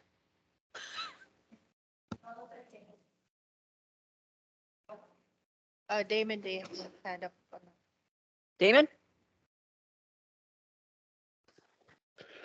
Hi, Council. I was just wondering about those structures that are under the tents, if possible, if no one has use from emergency preparedness, maybe you could use one for storage. Thanks. Okay, we can pull healthcare together and have a separate meeting on that, Damon. Awesome, thank you. Which Damon for that? Do we have a motion then to approve the removal of the canopies? Jeff? Move. Moved by Travis. Is there a second? Second. Second by Robert. All in favor signify by saying aye. Aye. Opposed, silent, motion carried. Okay. Thanks, everyone. Goodness sakes. All right. Next we have Pam. Pam, you're muted. Good morning again. Morning, Council. Clients update. Yep. So I don't have a whole lot on my list, so I don't know if you want to ask me the questions or if you want me to just to roll. Go ahead and do your okay list you have. All right, so first one is my greatest concern, and you guys know my greatest concern is getting the background studies done. I know you'll be hopefully working on that today, and we'll be getting it rolling, so I know you're working on it. Of course, it's still a concern. Top 3 issues I'm working on right now is I'm reviewing I need to get our security risk assessment completed. And I am going to pull in some of our compliance members and Randy to assist me with getting that completed. And when I get that done, then I will present that to the council, the results of that. But that's one of our compliance items that has to be done every year. So I will get that rolling. Another issue is just got some information from the Office of Inspector General regarding some upcoming cybersecurity information that's come out that's new. So I have to review that. It looks like they have some training also, which I'll look at trying to get that assigned to our staff.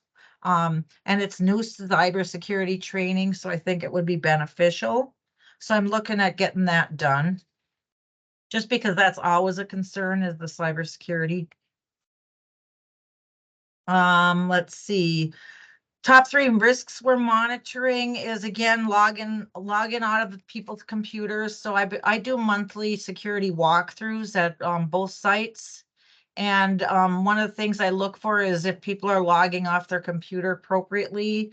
And our employees are doing very, very well with that. There's a few that I have to still do the reminders with, but people are doing really real well with logging off their computers. Let's see. Resources to fill my position. And yes, I have enough resources, staff, tools, money. I have the access to the people I need and the data that I need and authority, and people are listening to me and taking my concerns seriously. And I think that's about all. that I can think of unless you guys have any questions. I don't have any questions at this time, but it's nice to see the upcoming cybersecurity training and stuff, because that's becoming a huge issue all over the country, not just with tribes, but you know, this access on these people that hack systems. It's unreal. So it's nice to see that, and then that you're reviewing the security risk assessment. That's good as well. I think that especially in the area of healthcare, because you're dealing with people's personal protected health information. So good job, Pammy. All right, thanks, you guys. Any other questions for Pam or comments? Nope. Okay, we'll see you later then. All right, thank you. Next, we have Mr. Jeff Holt with 2 resolutions. Morning, Council. Morning. All right, the first resolution I have for you relates to the band's partnership with the National Indian Carbon Coalition and the carbon credit project that the band is in process of developing with Nick. Just maybe a little bit of background for band members and those watching. When the band restored the 28,000 acres last year, the council decided around that time to begin exploring a carbon credit project on those additional restored lands that would provide some additional revenue for the DNR department to pay off the loan for the purchase of the land and also for future land acquisition efforts. It's a long-term project that requires a lot of front-end work, and one of the initial steps was to decide what carbon credit protocol that the band would ultimately choose to enter its project into. And by protocol, I mean there's a couple of sort of registries and systems for developing carbon credits off of land that involved different standards. And so one of the initial decisions was to decide which protocol and registry to go with. As you know, Council, you met with Nick last month to go over a couple of the registry options. At that time, the direction was to move forward with what's called the Vera protocol, which is a new carbon credit registry that has been developed by the Nature Conservancy.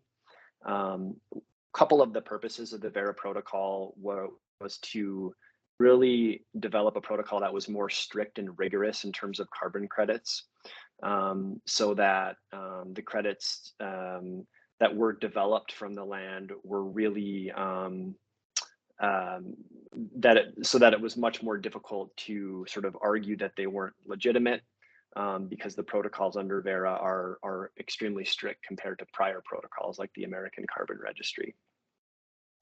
Along with the Vera protocol, the Nature Conservancy has also agreed to fund some development costs for the band's project in the amount of $250,000. And so what this resolution before you does is basically confirms the band's and the council's desire to choose the Vera protocol initially for its carbon credit project. And it also authorizes and approves and confirms the partnership with the Nature Conservancy to assist in funding some of those upfront development costs. Finally, the resolution authorizes us as legal to kind of begin the process of putting together a contract with the National Indian Carbon Coalition that would really frame up the partnership for years forward for the carbon credit project. So the band is not under a legally binding contract yet. That would be a next step, and obviously that would need to be reviewed and approved by council. This resolution just confirms the Vera protocol choice and authorizes legal to move forward with negotiating and presenting a contract on the project. So I'll stop there, and if there are any questions or comments. Any questions? Yeah, Jeff, do you have that resolution in front of you? I do, yeah, I can pull it up right here.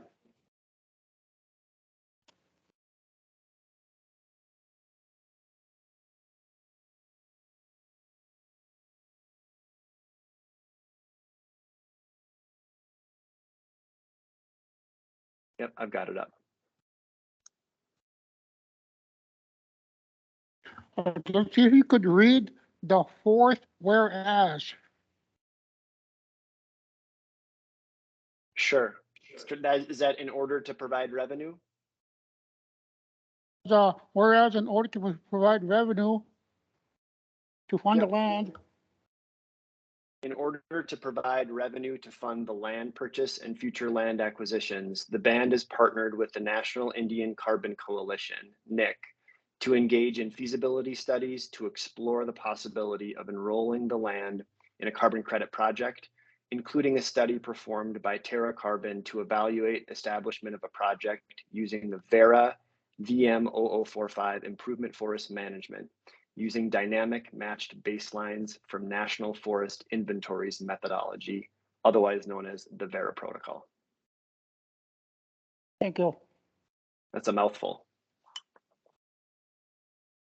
Any other comments or questions for Jeff on the resolution to approve legal counsel to negotiate contract documents with National Indian Carbon Coalition? If not, I'll call for a motion to approve. Oh, go ahead, Tara. Jeff, do you know, maybe Kim knows, I don't know. You did mention to pay off the loan for the land for the 28,088.74 acres. Will these carbon credits go towards that? How much do we have to pay? Yeah, so the band right now is under annual payments, annual required payments for the loan. I believe they're around $500,000 to $600,000 annually. A lot of that is funded through the CIFA incentive payments that the band receives from that same land. Around the time that the band purchased the land, the council adopted a resolution saying that any revenue derived from the carbon credits would first go to paying off the loan balance initially, and then move to other sort of DNR and land acquisition type priorities.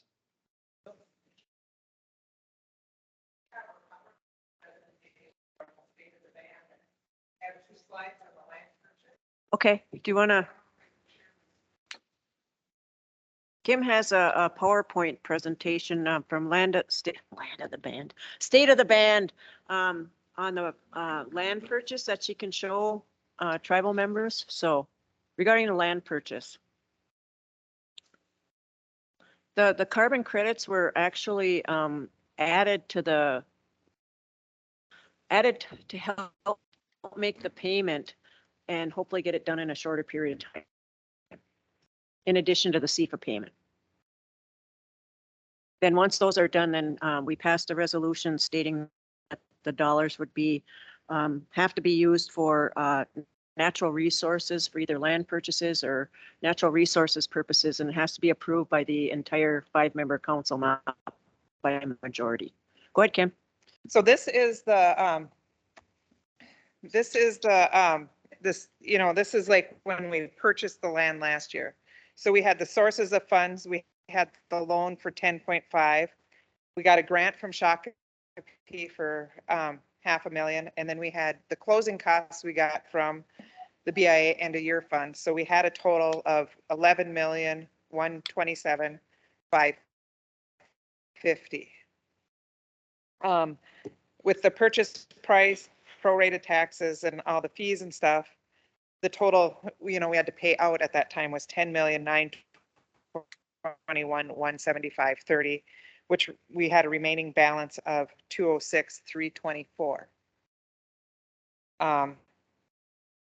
Then this is the debt service. This is an example of how it goes in. So we had a beginning balance of the 206,000, and then we're going to get about 560,000 in CIFA payments from the state. And then in 23, we only have interest only payment of 284,000. And then we have property taxes of 140,000, leaving us 343,000. Then in 24, we get the CIFA payment again of 562,000. when I did this, we kind of estimated the carbon credits, so I put down 300,000 as an estimate. Then in 24, we have principal and interest payments.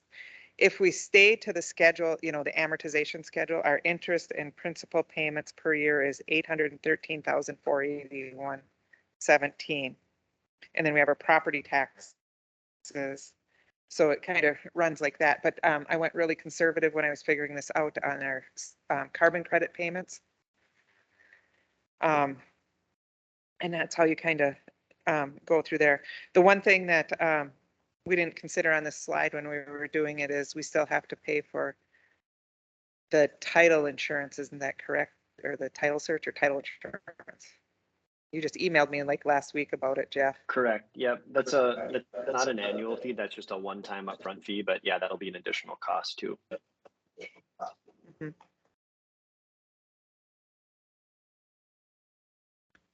And I believe the council already passed.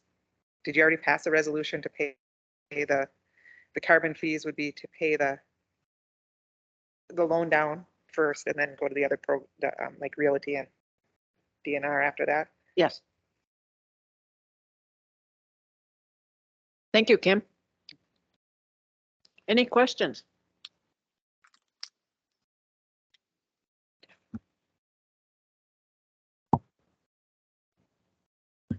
Okay, if not, a call for a motion to approve resolution 97-2023, the carbon credit project Vera protocol. Moved by Travis. Is there a second? Second. Second by Shane. All in favor signify by saying aye. Opposed? Silent. Motion carried. Good job, guys. Now, Jeff, you have another resolution on the Forest Service MOU. I do, yeah. I'm getting some choppy internet on my end, so I'm just going to turn off my video for a second, see if that helps. So this resolution is for, and I'll go through some details here, but for council to approve the memorandum of understanding that is ready and final between the band, the Grand Portage Band, the Fond du Lac Band, and the U.S. Forest Service Superior National Forest. I'm happy to present this, exciting to get to this point. This MOU has a lot in it, and I'll maybe just touch on some of the high points and give a little bit of history. As the council knows, the discussions about the MOU, I think, with the Forest Service regarding ceded territory treaty rights has been ongoing for a long time. I think the conversation sort of started back up again in 2021. And at the beginning of 2022, tribal leaders from the three bands, Fond du Lac, Grand Portage, and Bois Forte, along with the Forest Service, started having more direct conversations about taking steps to actually put an MOU together that would outline the relationship between the bands and the Forest Service and really fundamentally put stuff in writing that protects and ensures the band's rights in terms of consultation and protection of usufructuary treaty rights within the 1854 ceded territory. So as with anything, you know, with the federal government and obviously coordination with three bands, this MOU took some time to develop. I was privileged enough to be able to, you know, work with the three bands to assist in coming up with the MOU language, or at least drafts of it, and working through different revisions and iterations of the MOU.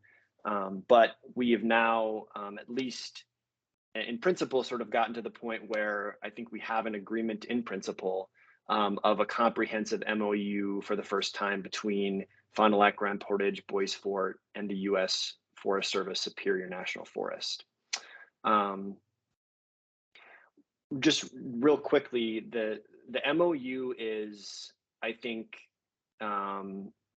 really meaningful in a lot of respects. But one thing to note is that this MOU will cover some topics and areas that really haven't been addressed in prior Forest Service MOUs. So in some ways, this is sort of a groundbreaking MOU in terms of some of the scope and things that that are addressed within it. First and foremost, it provides a structure for consultation, right? I mean, one of the big issues from the tribe's perspective, as you know, was making sure that the bands received meaningful and timely updates from Forest Service about any actions that were going to have a potential to impact the bands and treaty reserved rights within the ceded territory. And so, the MOU provides a pretty robust process for ensuring that the bands are notified of anything that might impact those rights, so that there's rights to consultation and meaningful early consultation, importantly. Beyond just consultation, though, the MOU does hit on some other really important points that I think will have the potential to be really meaningful.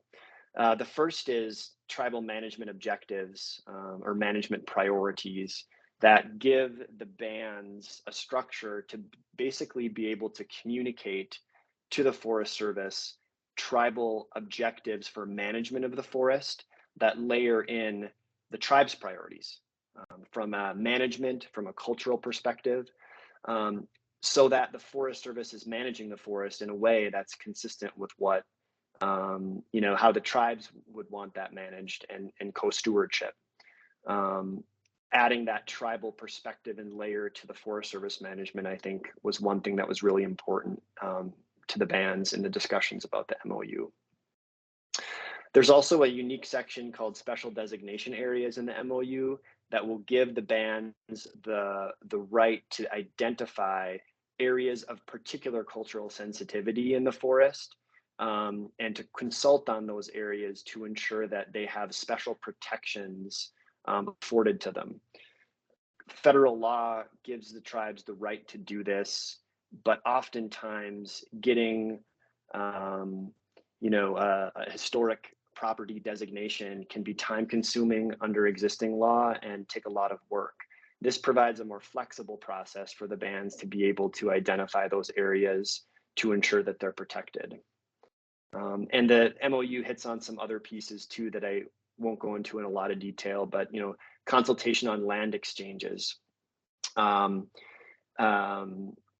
specific provisions regarding tribal cultural properties and protection of tribal cultural properties, coordination with Forest Service on training to ensure that their employees are trained about the history of the tribes in the area, the tribe's current activities, the history of the 1854 treaty, so that Forest Service employees have that base level of knowledge to be able to consult in a meaningful way and a culturally appropriate way. Information sharing provisions about protection of the band's sensitive data and confidentiality, and then dispute resolution provisions too that provide some framework for disputes that could arise under the MOU. So that's a lot. I guess I'll stop there to see if there are any questions, but I just want to recognize the band and the MOU as being important in a lot of ways, and appreciate the band's leadership in trying to move this forward to a point where it's ready to sign. Just as an FYI, there have been quarterly meetings between the Fond du Lac, Grand Portage, and Bois Forte bands for quite some time on this MOU and other issues that arise during the discussion we've had with trying to get this MOU going. Some of the things that have already started is the sharing of projects that the U.S. Forest Service is planning on doing or going to be doing in the future, whatever, and giving that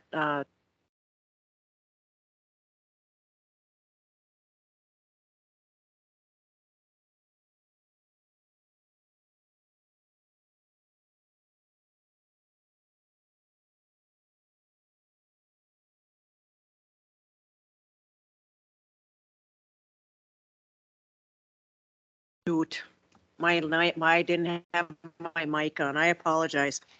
This has been a long process, and it's been right now.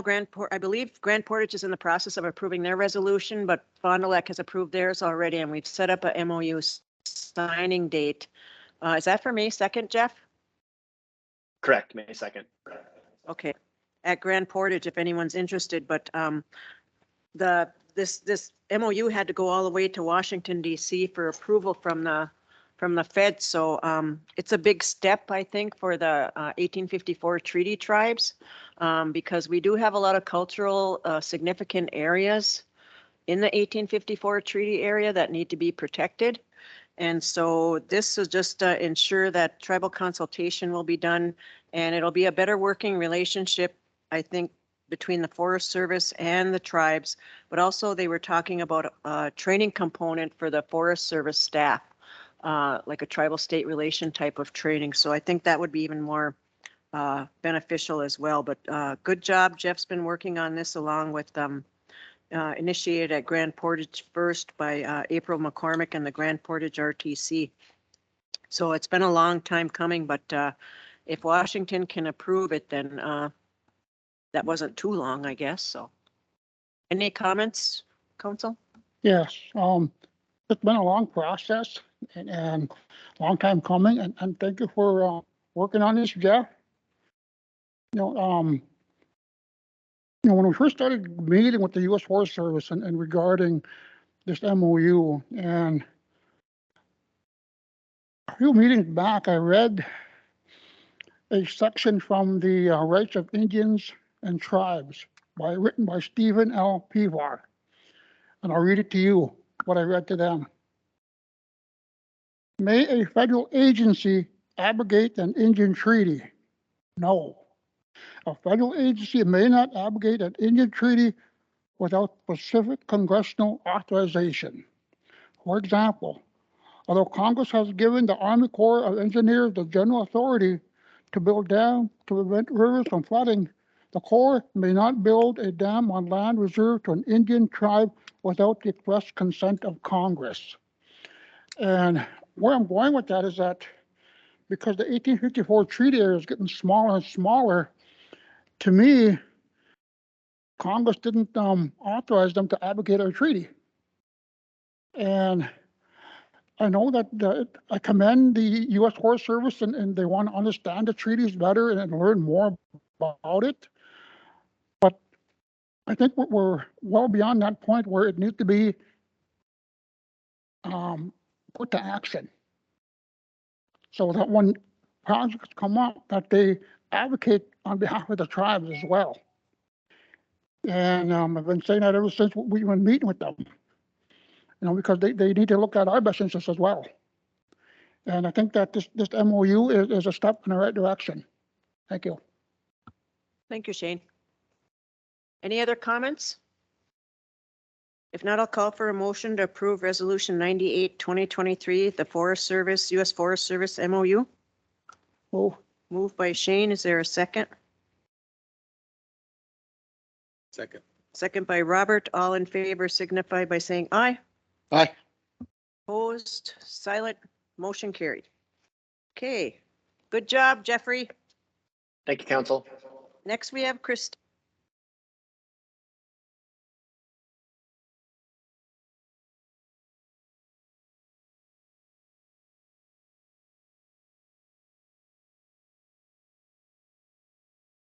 Oh, next we have Christine Lundemo. Good morning. Good morning.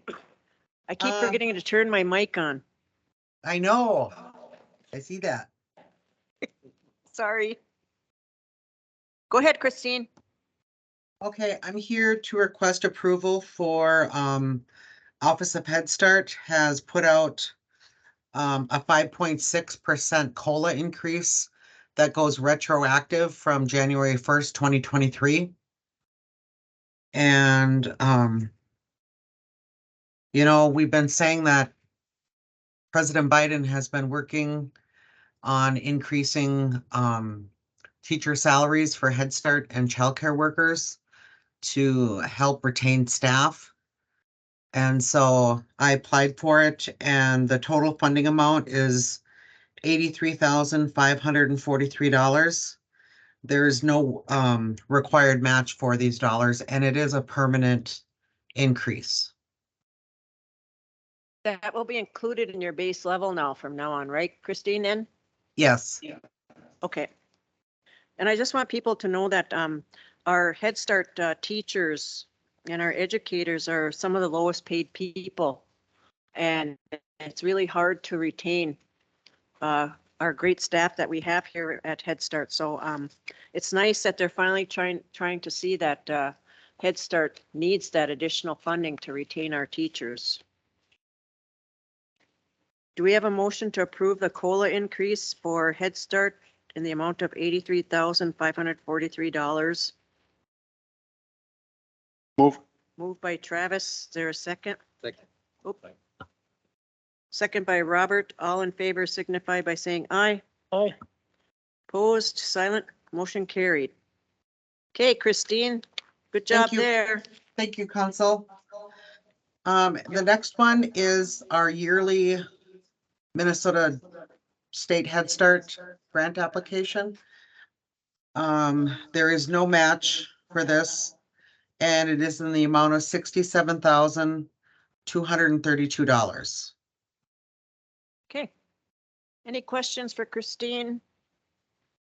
If not, I'll call for a motion to approve the State Head Start grant in the amount of $67,232. Move. Moved by Shane. Is there a second? Second by Tara. All in favor signify by saying aye. Aye. Opposed, silent, motion carried. Good job, Christine. Thank you, Council. Have a good day. You too. Before we get on to Luke, I failed to mention this, is that a band member asked that once the MOU is officially signed, that if we could make it available to the band members so that they can read it. Oh, okay. Thank you for that.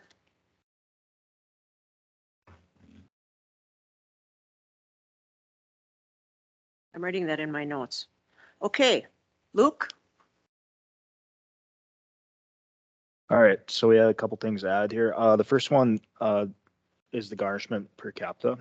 I don't know if you guys want to have a discussion about that. I can just explain. Due to the pandemic, the tribal council, I'm not sure what year that was. Do you remember, Kim?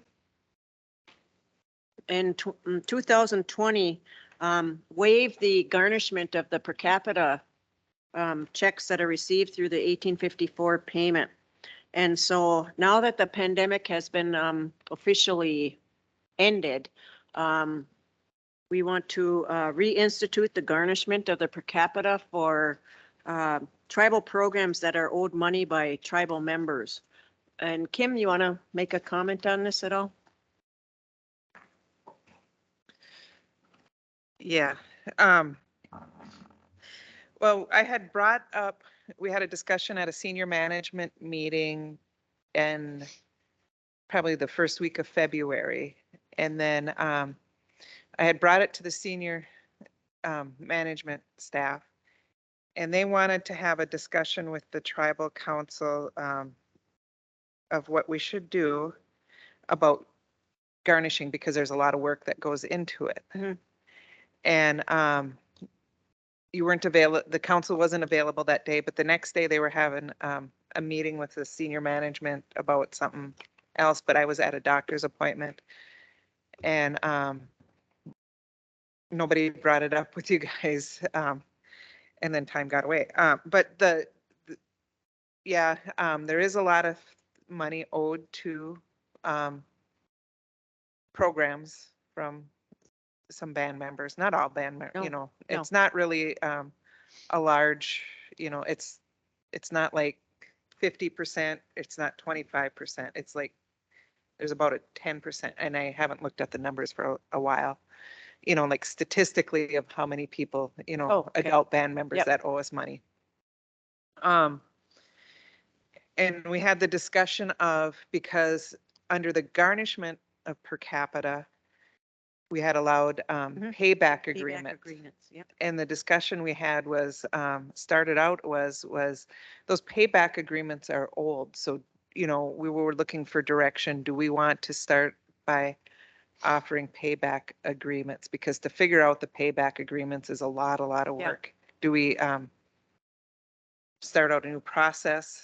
You know, stuff like that. And then I know Jeff was up here about a month ago, was it, Nikki?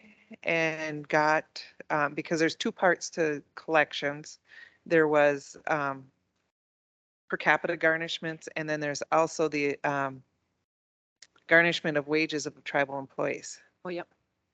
And Jeff was getting that information because he was going to work on a project to revise the policies. But we do need direction because normally we've already started this process and it's a lot of work. And if we do, I need some assistance from somewhere because with our shortage of program accountants, we have one other position open and then we're trying to add to. Currently, right now, we have 6 probably positions we need filled in accounting. One is getting filled this next week, but I would need I need some kind of clerical assistance to help run the reports and write all the letters, because part of it is that they need a 30-day notice to dispute, I believe was in the policy. So, so we always sent out letters. We send out the letters, doesn't mean they open them or they've moved a lot, but we send out, we send out a notice. And then if there's a major issue, they come back. And so there's like a lot of timeline discussion we need to do. Do you want us to do it? And we just need a lot of input and more discussion, I guess. Well, since you're having, issues with employees and stuff like that to handle, you think it would be better to postpone it this year and then wait until next year?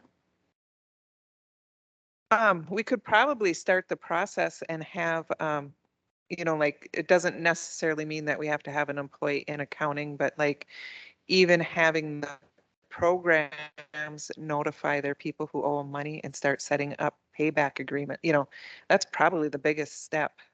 But there's a few areas that payback agreements might not apply to, like there are some people who have court orders already.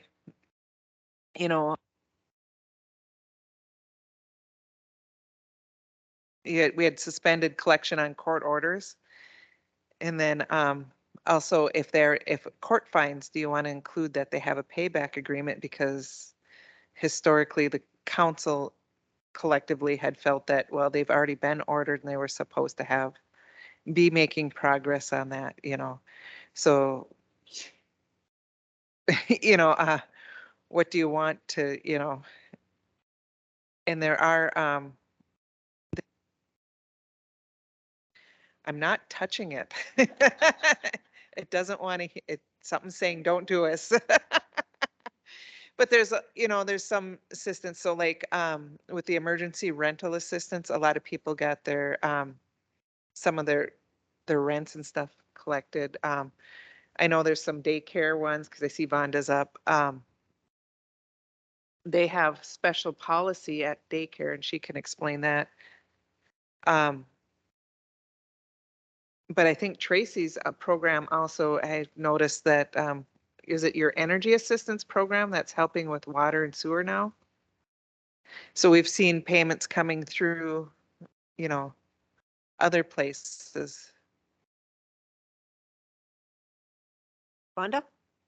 So I was just going to share my thought. I had 2 things. One was the back agreement. That was something that childcare had done in the past. Unfortunately, COVID hit and nothing was ever followed through with those payment agreements. So we pretty much voided them out since COVID had happened. And knowing that we could collect per capita, we just let, and at the time, those balances were very small for the band members. However, my other question would be, how far back would you go to consider an account delinquent? Because the shortage of staff in accounting childcare bills most recently over the last year year and a half have fallen quite far behind by band members and non-member band members within the program, because as I was trying to collect from them, share with families, this is your monthly bill, a lot of the attitude was, well, we don't actually have a bill, so we're not going to pay a bill. And so we are looking at some accounts that are like over the thousands. And prior to the shortage, short staff in accounting, those childcare bills, we always followed the policy of the bills went out. I had everything to accounting by the 3rd. They usually had the bills out by the 5th. And then on the 15th of every month, if you didn't have the payroll deduction, which is in our policy, if you work for a tribal government entity or tribal government, you have to have a biweekly or monthly payroll deduction. Those families that do not work for those businesses, I waited at the door on the 15th of every month and let them know that their services were suspended. But because the bills weren't going out timely because of the short staff issue, I had stopping services. And so now some families have accumulated quite a large bill. In the per cap, when we do offsets, when we look at doing it, it's any amount over 90 days. It doesn't matter the dollar amount. But that's like one of the problems of recovering from COVID, because of staffing shortages and getting the amount of work done. That's why I'm saying, like, do we start with new payback agreement, saying, okay, we're going back to collecting, we're giving you an opportunity, and that's what the kind of the discussion we started to have at the senior management meeting. But some of the senior staff meeting, members wanted to have the discussion with the council to see what direction they wanted to go before we started doing all this work, and then being told, no, let's not do it that way.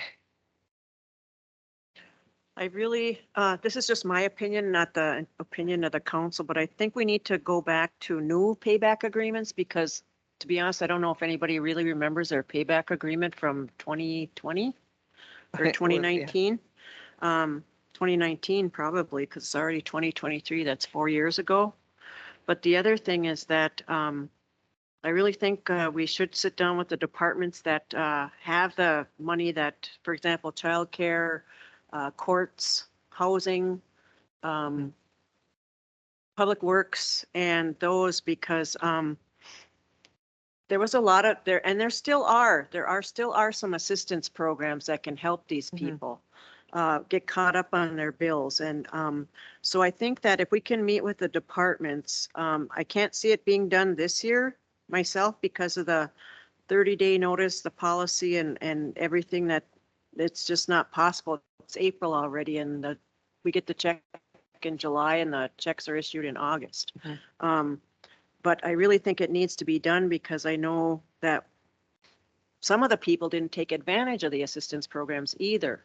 And I know that there's as an example, a tenant that hasn't paid rent in 6 years. And they're still in their unit. And that's accumulating debt, and people want more housing and new housing, and we can't do that until we clean up our programs. The other thing I'm going to mention to the council, and I've emailed them and Jeff, is to look at our eviction policy. Because we need to update our eviction policy because we are, and I'm not saying I'm saying there's been years of enabling. And when I say years of enabling, there's been years of enabling where people don't have to pay their bills. And then that causes a burden on the tribal council because it has to come out of somewhere to fund the programs to run. And so, I think that we need to start maybe on another track of getting the payback agreements, following through with them, following through with the courts. And in turn, hopefully, there's jobs out there also. We need people to work. There's a lot of job openings and people need to apply for positions. And, if you think you can't do the job, try anyway, because, we really need people to work. The jobs are out there. So that's just my opinion, but I just don't think we can get it done in time. Yeah, we can start like asking for payback agreements and getting people, Yep. saying, Oh, yeah. hey, that stuff can be all happening now. Yep. And you'll start. Yep. Some people will start paying. Yes. I think too making that- arrangements and looking for other resources. Yeah, and that's, if we can help them with other resources as well, because like I said, there's a lot of resources out there yet. But the other thing too is I don't think we've been following the employees that owe programs money by taking it out of their payroll deductions. No, you suspended that at the You beginning. suspended that as well. Okay, Yeah, that's what and I we thought. haven't, Okay. you haven't said to do that. But I think to be fair to employees, they should be given the Yes. opportunity to make their own arrangements Yes. first. Yes, I agree. There too. has to be notice periods, and that's, so like Jeff is cleaning all that up so that we have a Okay. nice, clear policy. Yep. Maybe, I don't know, council, maybe we should meet with the departments that have the money that's owed them. Because it ranges from housing to home loans to water and sand to courts to judicial, I already said courts. But I mean, there's various programs, so. I would say there's probably about 15 or 16 programs on average that we bill for. There is a lot of transactions that go through. Yeah. Okay. What do you think, council?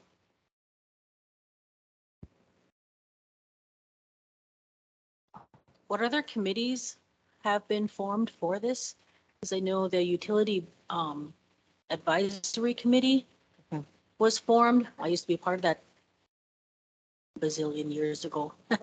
But, take the advisement from those committees, people that have been looking in what worked, what doesn't, especially with payback agreements. But also the council does need to look into that because senior management is looking for that guidance and assistance. Yep. So, There was the never, history, there was no committee for this. It was just pretty much guidance from the council to tell No, us but to the do it. utility advisory committee Yeah. needs to start Yep. working on those items also. Or maybe there's even a history there that we can see that ended in 2020, minutes or whatever. So then we can see more updated information from 2020 and then advise that committee to keep on going with what they were doing before. Not for just us to fix it, but there was mechanisms and committees in place beforehand for us to take a look at, and then we advise on other things that the Utility Advisory Committee does not take care of. I think as far as committees, I think the only one that would pertain is the utility board. Because the other housing and judicial don't have committees. No. So I think that would be the one that would handle the water and sand. And Yeah, garbage. I think the best thing would be for me to run an aging report, let's say September 30th for the last 5 years. And you could see how I'll run it collectively so it's not the big stack of reports like that. Because we can run everybody's accounts combined, by person, by customer, and you can see it patterns. I know at one point we used to track housing because going back to a point in time, and the policies are important. And there was a point in time the tribal council had instructed housing to start to do some evictions. And when they actually sent out those eviction notices and they were going through the court process, everybody's aware of it because it was in the news and there was a lot of, but I have a spreadsheet. I have to dig for it. I don't remember what I named it. It's on my other computer. But I kept track of how the housing rental payments increased as they were doing that. I think that, if we're going to just suspend garnishment this year, I think maybe after the fall time, we can look at streamlining the process and also put a end date as to when somebody cannot file a payback agreement. So that's basically so that come June, whatever of next year, that if you didn't file your payback agreement, you're gonna lose your per capita is gonna be garnished. Yeah. You know, and, Yeah. but I think, we do need to get back on track. Yeah, it was a challenge because people would wait till the last minute. Like we were printing checks and people were decided to come in and pay their bill like the day before we're supposed to put them in the mail, or we put them in the mail and they came in and paid their bill. We were already to a certain point, kind of a point of no return, and they're coming in trying to do it. And so it is a very challenging task to do. I do want to make a statement regarding the per capita checks though, and Kim, you can help me if I'm wrong here though. Once the checks are sent out, if you're not at that address, it gets sent back to us. Yes, we have most of the time. It doesn't, and there's no timeline by the post office to return mail. I have an old check that I have pinned to my wall in my office. It took them 4 years before they, from the time we postmarked it till the post office put, I think it was 3 or 4 years, put the little yellow label to return to us. So it's not always the post, it's not us, we do the last email. That's why it's really important for band members to always keep their addresses up, because when we run assistance programs too, that's the set of addresses we're going to try to get information out. I think too is that, since you're gonna have more time on this, maybe we could also look at implementing the direct deposit. Yeah, that's one thing I'm going to have, and that's part of our new software selection, is options for direct deposit for payables. That's,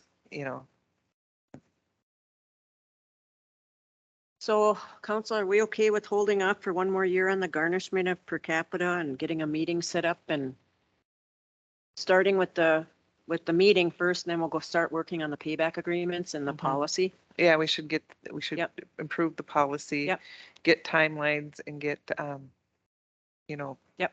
communication back to those customers. Yep. And Is everybody let them okay know with what's that? coming so they can I'm start okay with that.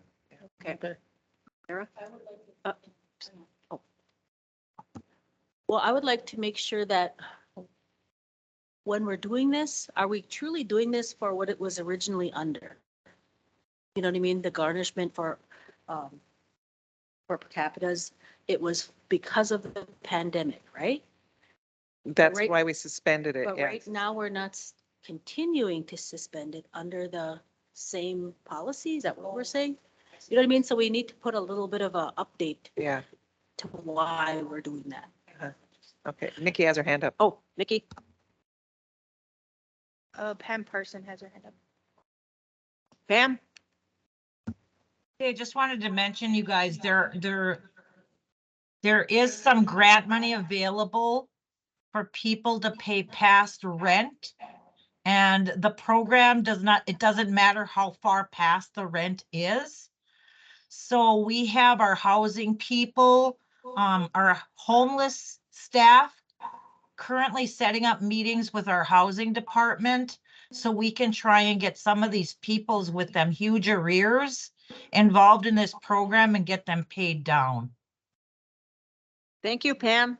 Yep, so that should be helpful. And as far as keeping a reason for not garnishing the per caps this year, the economy is so terrible right now that we have people struggling just to put food on their table, gas in their vehicles. So. Thanks, Pam. Yep. So I see what Tara and Pam are saying as well. The garnishment of the per capita was due to the pandemic, and now the pandemic has ended. So we're not, the garnishment was ended due to the pandemic, but the pandemic has officially been declared ended. So basically the non-garnishment of per capita will be due to economic reasons, along with how am I going to say this? Along with new policies and procedures to be implemented for further garnishment. that what you're kind of looking for? Yeah, there's a number of them. Is there any way that we could use ARPA funds to help you get a few people to get accounting and all of the other departments that need to get all that updated for the next per capita or any garnishment? There's gonna be a bunch of reasons. There's gonna be like 5 reasons for us to be doing this. Yeah, we can discuss that, we have the revenue replacement. It would, be an eligible cost, but I think our first thing to do is to get our policy in place. In the report and start looking at it and get input from the people, our current program directors. Because I know some of the new senior management members have expressed concern about it and stuff. We've talked about it. Okay, so that's the plan. Okay, Yeah, yes, Yeah. yes, correct. and Yep. and when they suspended, it wasn't to COVID. It was due to the economic reasons from COVID, because you were either missing or the people were laid off. Yep. Missing work or laid off, not getting paid. Stuff like that. So it was all around economic reasons why the council had suspended it. Okay. So then this year we'll be issuing our per capitas and Yeah. getting everything, getting our ducks in a row. Yeah. Okay. But we will always take voluntary deductions. There are a handful of people who do Yes. come in and do voluntary deductions every year anyways. Okay. Thank you, Kim. Hmm. Okay, moving on. Donation requests. And I've asked Nikki to put the donation requests on the agenda because there are some that have been timely on here or need some addressing. And I know that we are looking for committee members for the donation committee. However, some of these requests can't wait. And right now we do have a policy in place for up to 500, correct? Nikki, Yes. as long as they match? Yes. Okay. And then I had asked the committee members. Oh, can you get? Oh. Jeez. Okay, and I had asked the committee members if there was anything that the person needed to show that they were either doing that or they just got to say we're doing this or we're doing that. I don't know. Some of these are before that policy took place. Just so you're aware. So right now it's just kind of yes or no if we want to go through it on these ones. Do you want me to just go one by one now? Okay. So the first one that we have is for Northwoods Archery. They do have kids from Cook or Tower, Net Lake, and the surrounding communities in their program. Over 50 participants for the 2023 season. So they're just looking for donations. So like I said, this one was kind of an older one. I don't know if we still want to approve that one, but. Well, I know it says that they have volunteer coaches, and I believe we were trying to start our own archery program here, but we combined with Northwoods. And so I think that the Northwoods Archery is a nonprofit, tax exempt organization, so they must raise money and do things like that. Randy, can you help us out here with that? You're the archery guy. And I think our Northwoods archery team is going to nationals next week, and Coach Long is going with them. So watch out, staff. Yeah, the current Northwoods Archery team is just a consolidation of students from Net Lake or in the city of Cook. It's a nonprofit. We have approximately 50 to 60 archers throughout every year. We did qualify for nationals this year, although recently we decided that we are not going to bring the entire team out there because there was not enough interest. So only qualified students that shot well enough throughout state will be going this year. And there's, I think, only 3 that are heading out next week. Okay. So. But you have good participation, Randy? Oh, You go to tournaments too, right? We have tournaments starting typically middle of December, and it covers nearly every weekend between bullseye, which is target shooting, and 3D shooting, which is the animal targets. So we probably had about 16, I believe 16 meets this year. The team, we just wrapped up our state shoots 3 weekends ago. The Northwoods Grizzlies ranked 4th out of 76 schools in the state of Minnesota this year, with a relatively small school participating. So Congratulations. yeah, they did fantastic. Are you guys okay with doing a donation to Northwoods Archery? Yes, I move to approve. How much, Shane?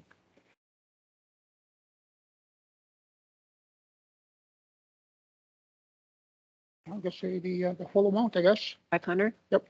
Okay, motion to approve $500 donation to Northwoods Archery made by Shane. Is there a second? Second. Second by Travis. All in favor signify by saying aye. Opposed, silent, motion carried. Thank you. Good luck next week.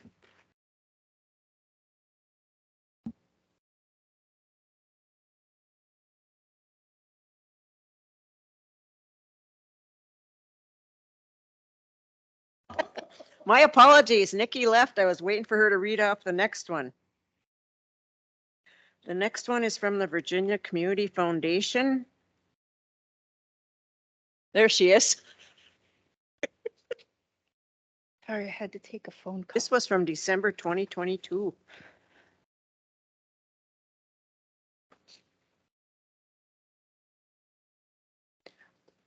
Yeah, and if it comes down to, I don't know if we've ever donated to them before, but I don't think so.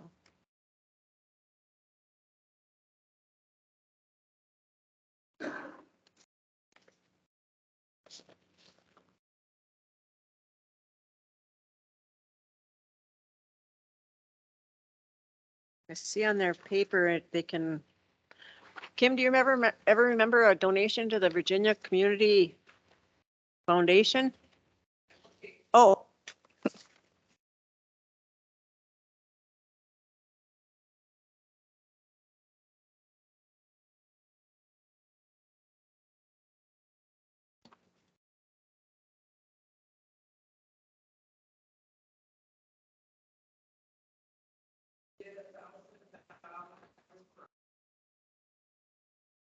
Oh, that must be that mural that they painted down in by the school. Okay.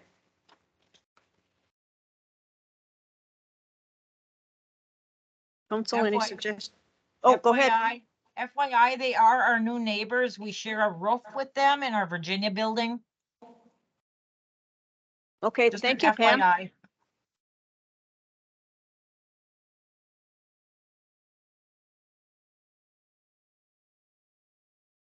What do you guys want to do?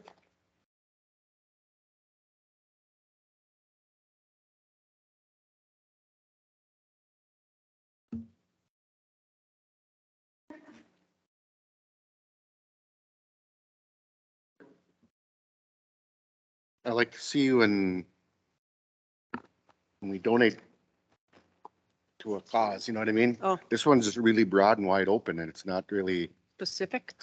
and I'd move to a table this one till we get something a little more specific.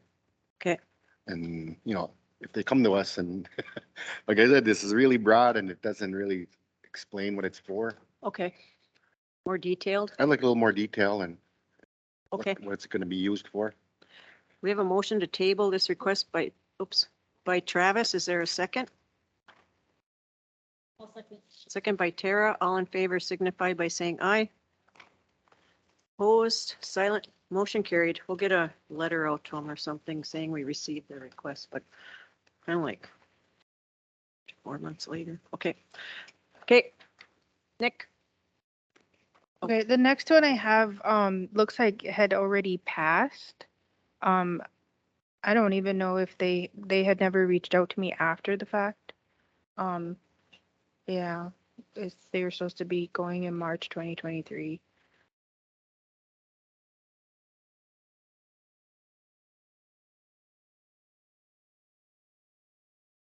I know I did see a fundraiser in Vermillion for this.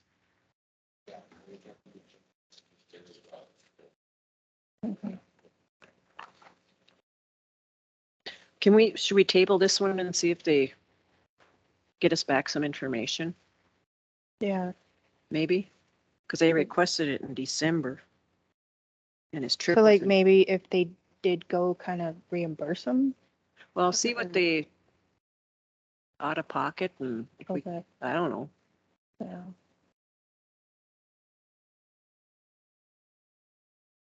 And I'd just like to say too, to go on record saying that I would have approved up to 500 on this one. Just because it's really specific and they're raising their own funds also, Mhm. but it just coming to us late, really late. We didn't see this before, right? I Right. haven't seen it. The first time I've seen it. Yeah. Yes. Can you speak up? We can't Oh, hear you. sorry. Because someone in the audience is wondering, because that person may have gotten assistance from one of our a different program Oh, already. okay.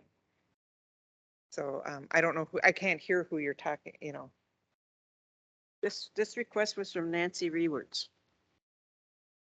They got assistance from Okay. another program. Okay, good. They got 500 from another program. Oh, good. Okay. Got it. Thank you. So we don't need to do anything with this request. It's already been funded. Okay, so the next one I have is from a Joanne Chosa for her son. I don't know how to say his name. Florencio? And they were going to, Oh, Peru. yeah, on a school trip through the American Indian Magnet School. And they're doing a school trip to Peru.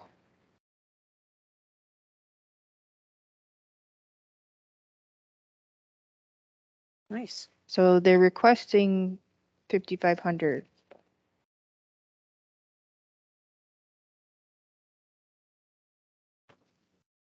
Yeah. It's noon.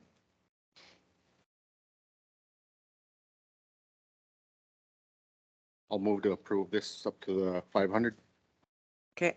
Motion to approve made by Travis for a donation of 500 towards his trip. Second by Tara. All in favor signify by saying aye. Aye. Opposed, silent, motion carried. Okay.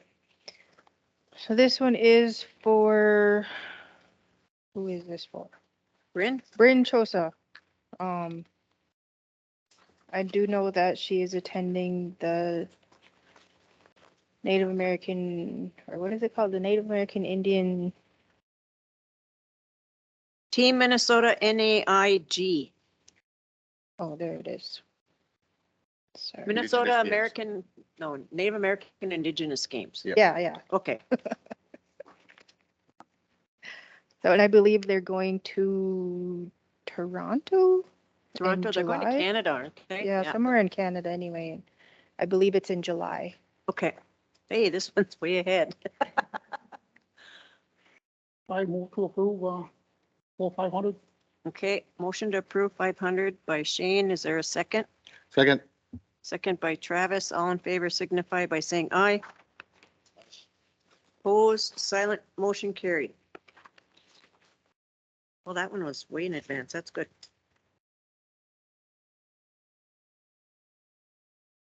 The next one is for the Mother's Day powwow taking place down in the cities there by Little Earth.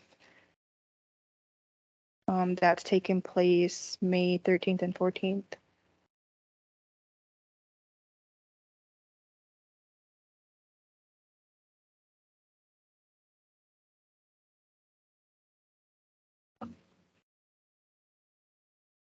This is from the, oh, Little Earth. Okay.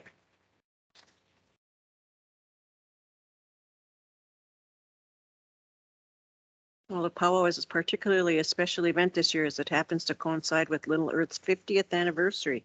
Wow. Okay, what do you guys want to do with this? I move to approve the full amount, 500. Move to approve 500 by Shane for donation to the Mother's Day powwow. Is there a second? Second by Tara. All in favor signify by saying aye. Aye. Opposed, silent, motion carried. Oh my goodness, November 23rd. Okay, go ahead, Nick. The last one we have here is from Calvin Benner, who is playing for the Playmakers AAU basketball team for the spring of 2023 here. Honor roll student. Yep. He is requesting, looks like registration fee plus uniform, but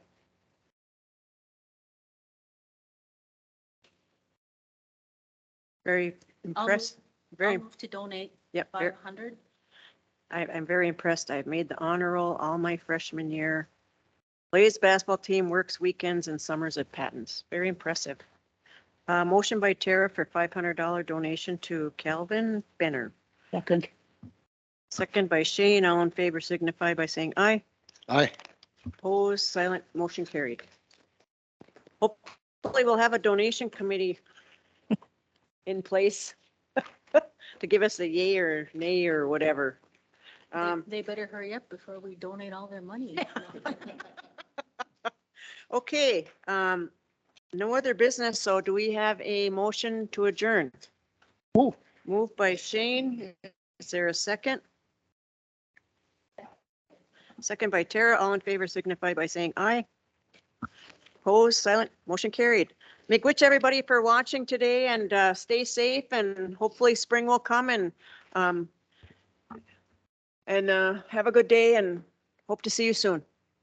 Team Miigwech.